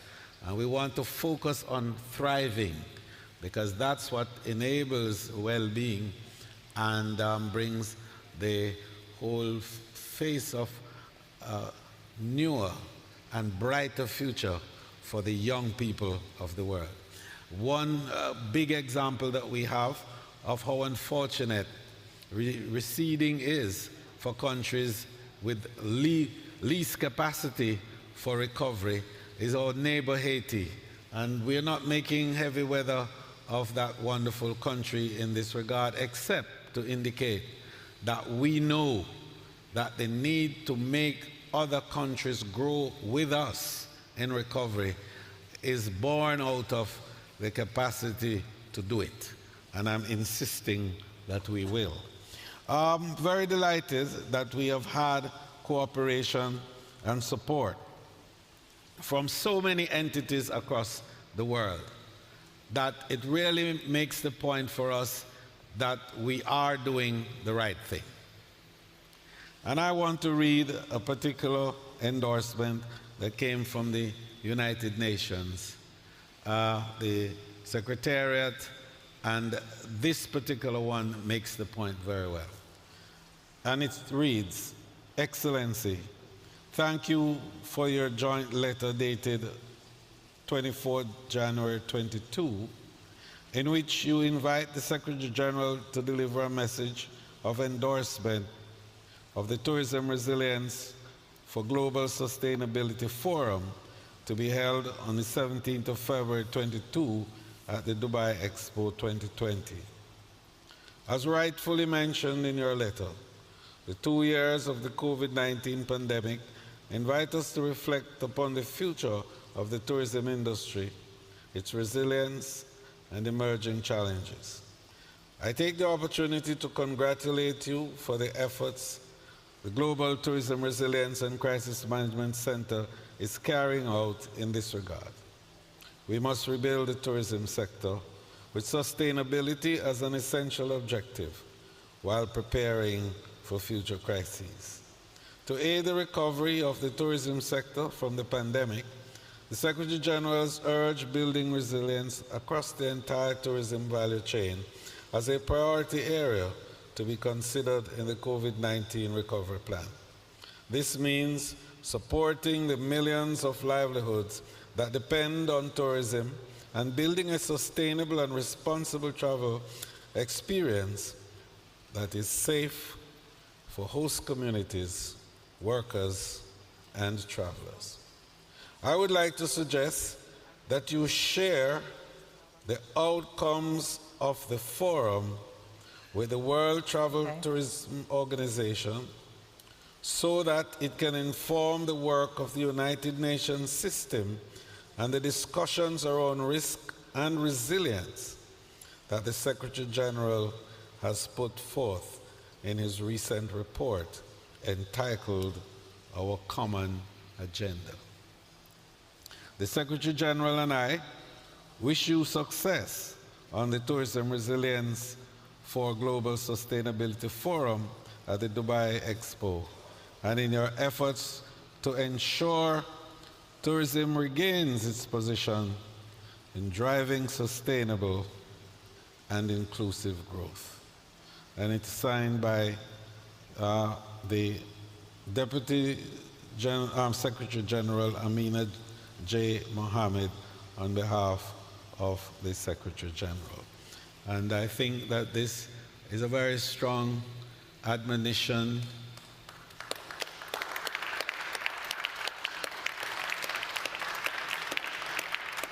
and it has indeed set the tone and given us a mandate. There are scores of other partners that we're hoping would have been on screen so that you could see. Over 35 organizations and institutions across the world have indicated and sent their endorsement for the day. So the next phase, which will be a very brief one also, will indicate a declaration of intent, which we hope to be part of the guiding principles that will carry us forward in this great campaign, which begins today. Fantastic. Thank you so much, Minister Bartlett. And now, in order to mark this important initiative, I'd like to invite some additional people up onto the stage who've been very important in formulating the work that's already been taking place. If I could ask Honourable Najib Balala to come and join us again, and also the Senator, the Honourable Lisa Johnson-Smith, Minister of Foreign Affairs and Foreign Trade of Jamaica, if she's in the room. Also Aradana, please come and join us on the stage. Professor Esther Kaguri Munieri, who's also been with us before, the Executive Director of GTR CMC for East Africa, Mr. Graham Cook, founder of the World Group, Gerald Lawless, who needs no introduction, Ambassador of WTTC and Director of ITIC, and Ibrahim Ayub, the Group CEO of ITIC, also joining us. And then joining us virtually, we have Dr. Abu Ghazali from Jordan, Liz Ortiguera from PATA in Singapore, Professor Salam Al-Mahadin from Amman, and Laurie Myers from the Resilience Council based in Athens. If we can all just line up, we can have a photo. Yes. You and I are supposed to do this. Let's do the photo first, and then you. Okay. You guys just join.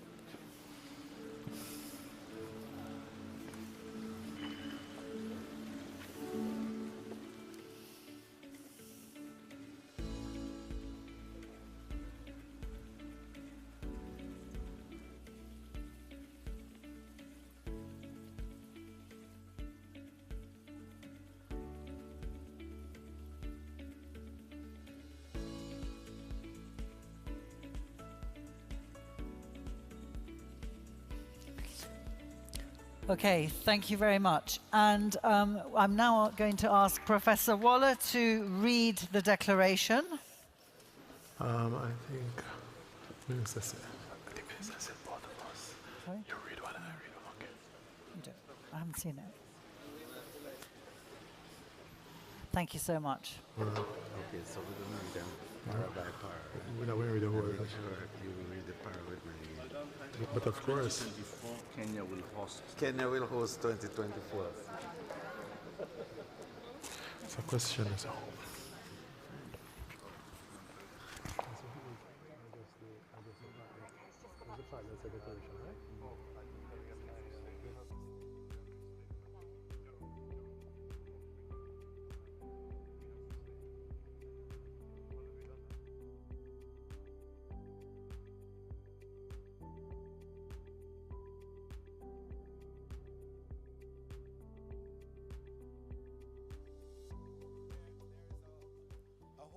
of preamble to the declaration. So we're going to spare you the preamble and get straight into the declaration.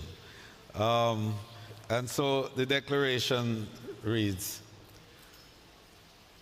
I strongly recommend, this forum agrees, that we strongly recommend a special forum. Okay, let's do that. Preamble is very long. Yes, and I told him we're not using the preamble. Okay, so let's get on with it. So we start again, an abbreviated version. Having heard from the presenters at the forum regarding best practices, case studies on preparedness, investment strategies driven by resilience, and the power of action by women, the Global Tourism Resilience and Crisis Management Center has agreed that 1, we strongly recommend a special day for tourism resilience to be observed worldwide. February 17 has been identified as the proposed day and should be called Global Tourism Resilience Day beginning today.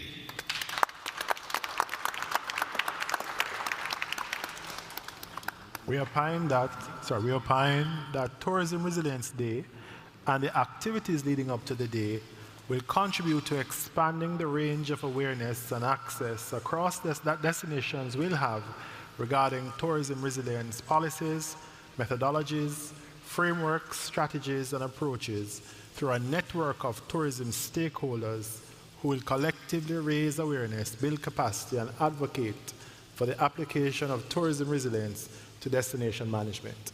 It calls on the worldwide tourism industry to urgently adopt a methodological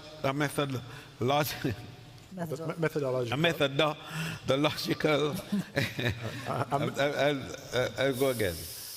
It calls on the worldwide tourism industry to urgently adopt a methodological, collaborative, and institutional approach towards resilience building. Indeed, in the wake of the COVID-19 pandemic, the attitude towards resilient building among tourism stakeholders can no longer be discretionary. Resilience building has become the most important catalyst of the survival of the tourism sector during this period.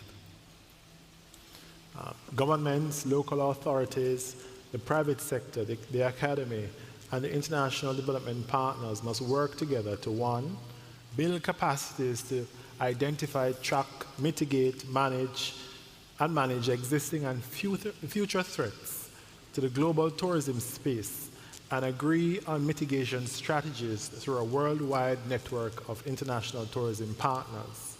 2, encourage the development of innovations to manage and measure tourism resilience between and among countries. And 3, advocate for the inclusion of tourism resilience training and capacity building in tourism educational institutions globally in all aspects of the tourism ecosystems.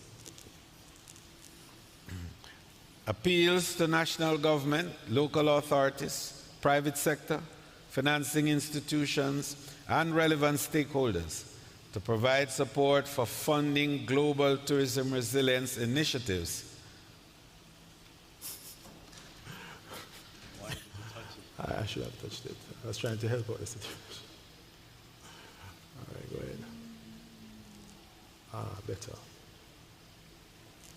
Much better. Yeah. Sorry about this. It's the professor's touch.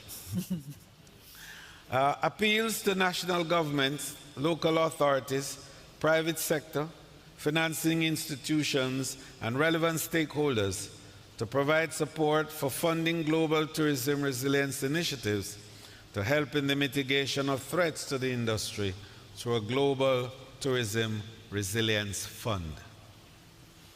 We invite donors. So we invite the donor community to recognize the importance of global tourism as a catalyst for development and tourism resilience as an essential mechanism for global sustainability.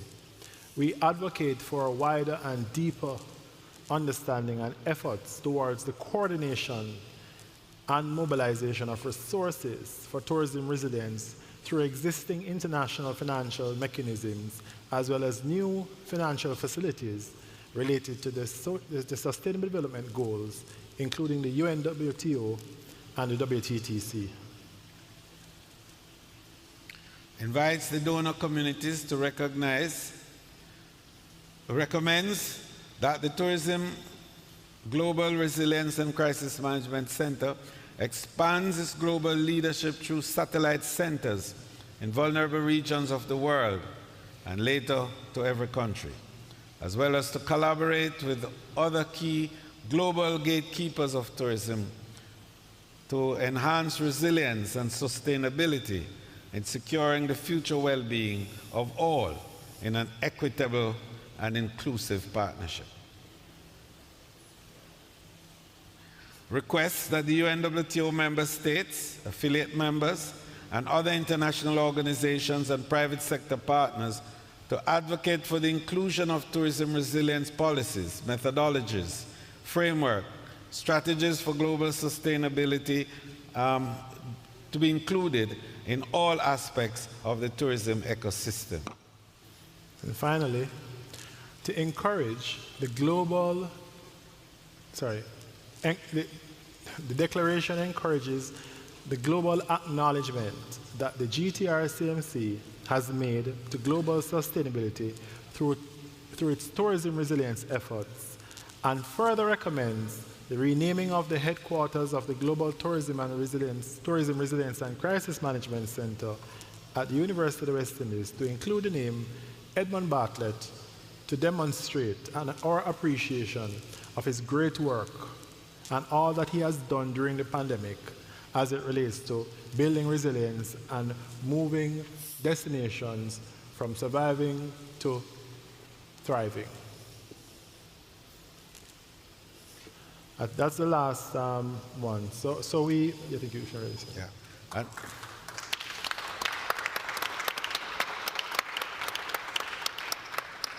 And finally, I would like to use the opportunity to extend our heartfelt condolences to the families and friends of the victims that have been affected by COVID-19 pandemic.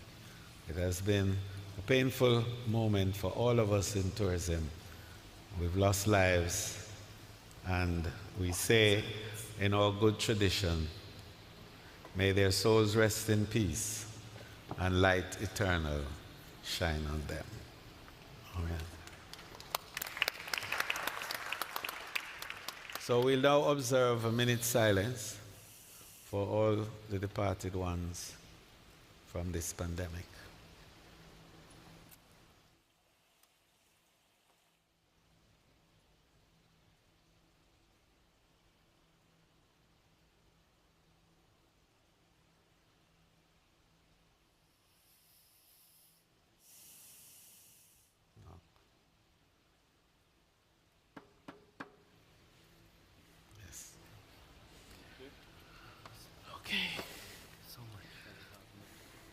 Okay, We have, as Minister Bartlett said, there are over 35 organizations that have already supported this. We did receive some video messages, but we really have run out of time. We had messages from the Organization of American States, the Caribbean Hotel and Tourism Association, and 35 other organizations. And we will be sharing those messages as we move forward with this program. But for the time being, I'd just like to beg you to please bear with us for especially the OAS message.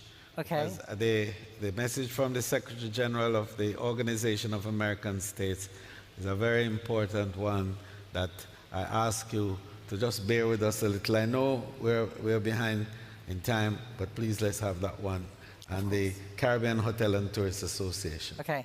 Thank you. Just stay on stage.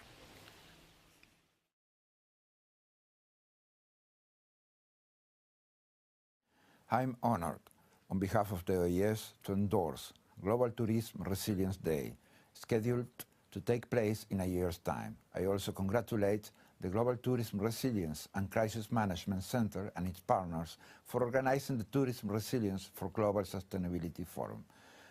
The focus of the forum on building the capacity of countries to respond to international shocks and to predict with greater certainty their responses is central to better managing and recovering from such events. As the world seeks to recover from the effects of the pandemic, promoting the tourism sector resilience and improving its capacity to deliver more benefits to more communities becomes even more important. Forging multi-sectoral partnerships will be critical to this effort and will strengthen the tourism sector capacity to generate more opportunities for inclusive growth. This will require collaboration among governments, thought leaders and industry experts to enhance tourist resilience through innovative solutions. The OES is ready to play its part. The issue of tourist resilience is critical to the countries of the Americas. Before the pandemic in 2019, the contribution of travel and tourism to GDP in the Americas was 8.8%. In this context, building consensus for coordinating actions among countries to strengthen resilience and ensure that the tourism recovery is robust and sustained is imperative. The work of the Inter-American Committee on Tourism under the leadership of the Minister of Tourism of Jamaica, the Honorable Edmund Bartlett, will be key to driving this process among the OES member states. The OES is therefore pleased to be associated with other tourism stakeholders in joining forces for the world's first Global Resilience Day in 2023. I once again endorse and pledge our support for this effort and wish you great success with the Tourism Resilience for Global Sustainability Forum. Thank you.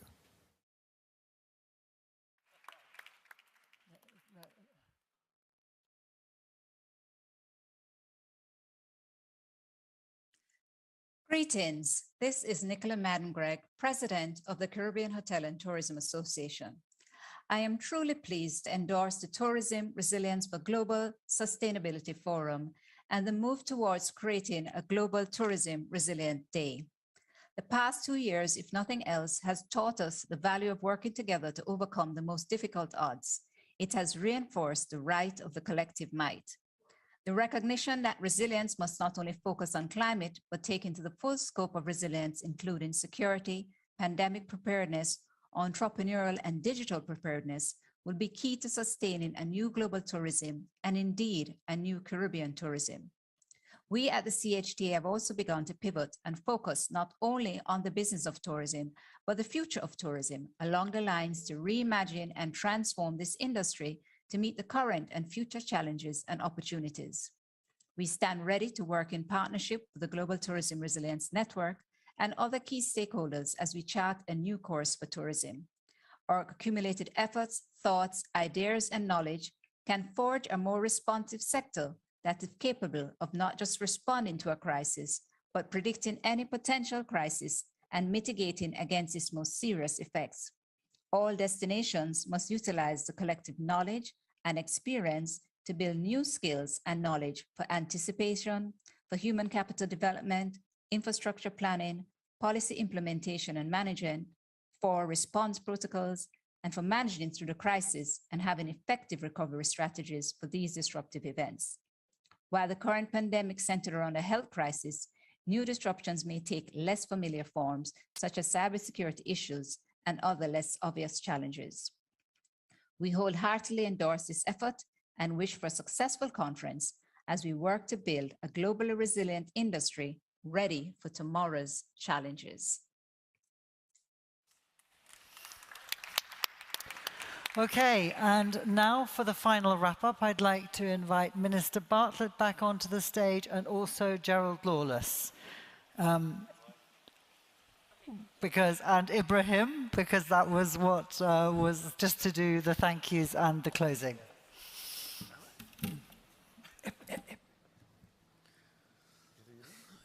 So, can we all come together? Thank yous are vital because they express not just appreciation, but they express the feelings of the heart, the real feelings of the heart. And as the idea of this Global Resilience Day emerged, it actually began right here in Dubai with a discussion I had with Graham Cook, the chairman and owner of World Travel Awards. Well done, Graham.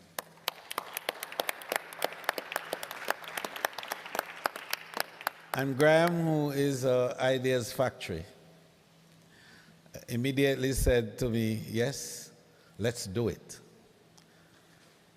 And after that, I called one Dr. Talib Rifai. And I said, yes, we are going to do it. And he said, of course. And then he called one Ibrahim Yaqub from ITIC. And Ibrahim said, we must call Gerald Lawless. So we called Gerald Lawless. And then I called Professor Waller. And I said, Professor Waller, we have a job to do at Expo 2020. And he said, okay, you're the boss, you say it, let's do it. And the next person to call was Anna K. Newell, who is the Director for International Relations at the center.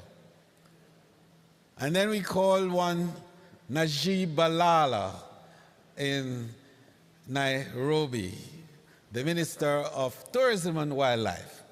And we said Jamaica and Kenya are joined at the hip. And we are the two drivers of global tourism resilience. And so he said the next person he must call is Dr. Miru. Please come forward. Because she is the driver of the center in Nairobi. And I must tell you, Kenyatta University has given us a standard of performance that is truly emulable. And it is my view that we are going to hold up the performance of that university's center for guidance of all the other centers that are being established in the world.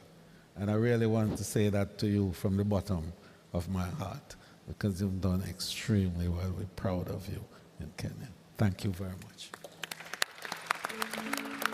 So this team brought together some partners, and Dubai World is indeed the principal partner in this. Dubai Port World, and I want to specially thank the Sultan and the entire team from Dubai Port World for making these facilities available to us and all the technology involved, and they have done it as a gesture of goodwill.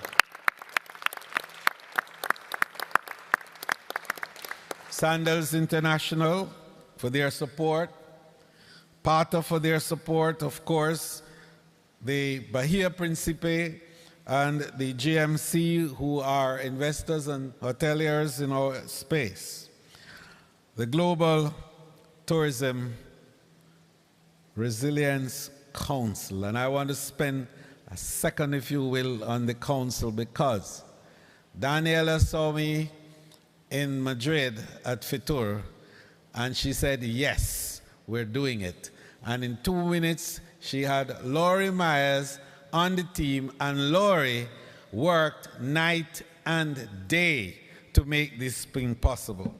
So in 3 weeks, ladies and gentlemen, in 3 weeks, we conceptualized and developed a plan of action that resulted in the launch today of the first ever Global Tourism Resilience Day.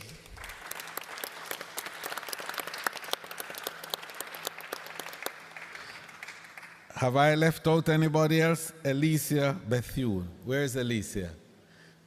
She perhaps is still working. But she has worked so hard with ITIC. And, you know, I think these, yes, we did. GMC. Oh, I am told that I said GMC Hotels, but it's really MGM Hotels. So I couldn't live down that. I would never be forgiven. MGM Hotels. Thank you. See why Anna Kay is so important to us. So Laurie, Ibrahim, Gerald, Anna Kay, Alicia, the East African group, Graham Cook, Dr. Rifai. And where is Essie Gardner? She's still at the Jamaica Pavilion. Still working. So she's still working. And Essie, I just want you to know your ears are not ringing in vain. It's because we truly appreciate the work that you've done here to put things together. And so, congratulations to all, and thanks to the speakers. When we asked, we had not a single speaker saying no. What we had were speakers saying, I can't do it virtually. I refuse to do it virtually. And those speakers who have been here present with us, I'd like them to stand because it's an act of love and great sacrifice on their part to be here, and they are here at their own expenses. And then, of course, those who join us virtually, a special round of applause also for them. Thank you for our audience. Thanks to the media who supported us throughout. Thank you all for helping us to create this historic moment and to give the great industry. No, I didn't see my Minister of Foreign Affairs stand. Did I see her stand? No, I didn't see her stand, and I can't, I have to see her. Would you please stand and join with us, the Minister of Foreign Affairs of Jamaica, and the team from Jamaica that came here, Ambassador Stone Roof, and the full team. Thank you so much. Oh yes, and of course, the President of JAMPRO, who is here, Diana Edwards, and the whole team. Thank you all. Oh, my God. The Director of Tourism, Donovan White. If I go on anymore, you won't leave here. So enjoy. God bless you. Have a great evening, and join us in the annex for a social hour. Thank you.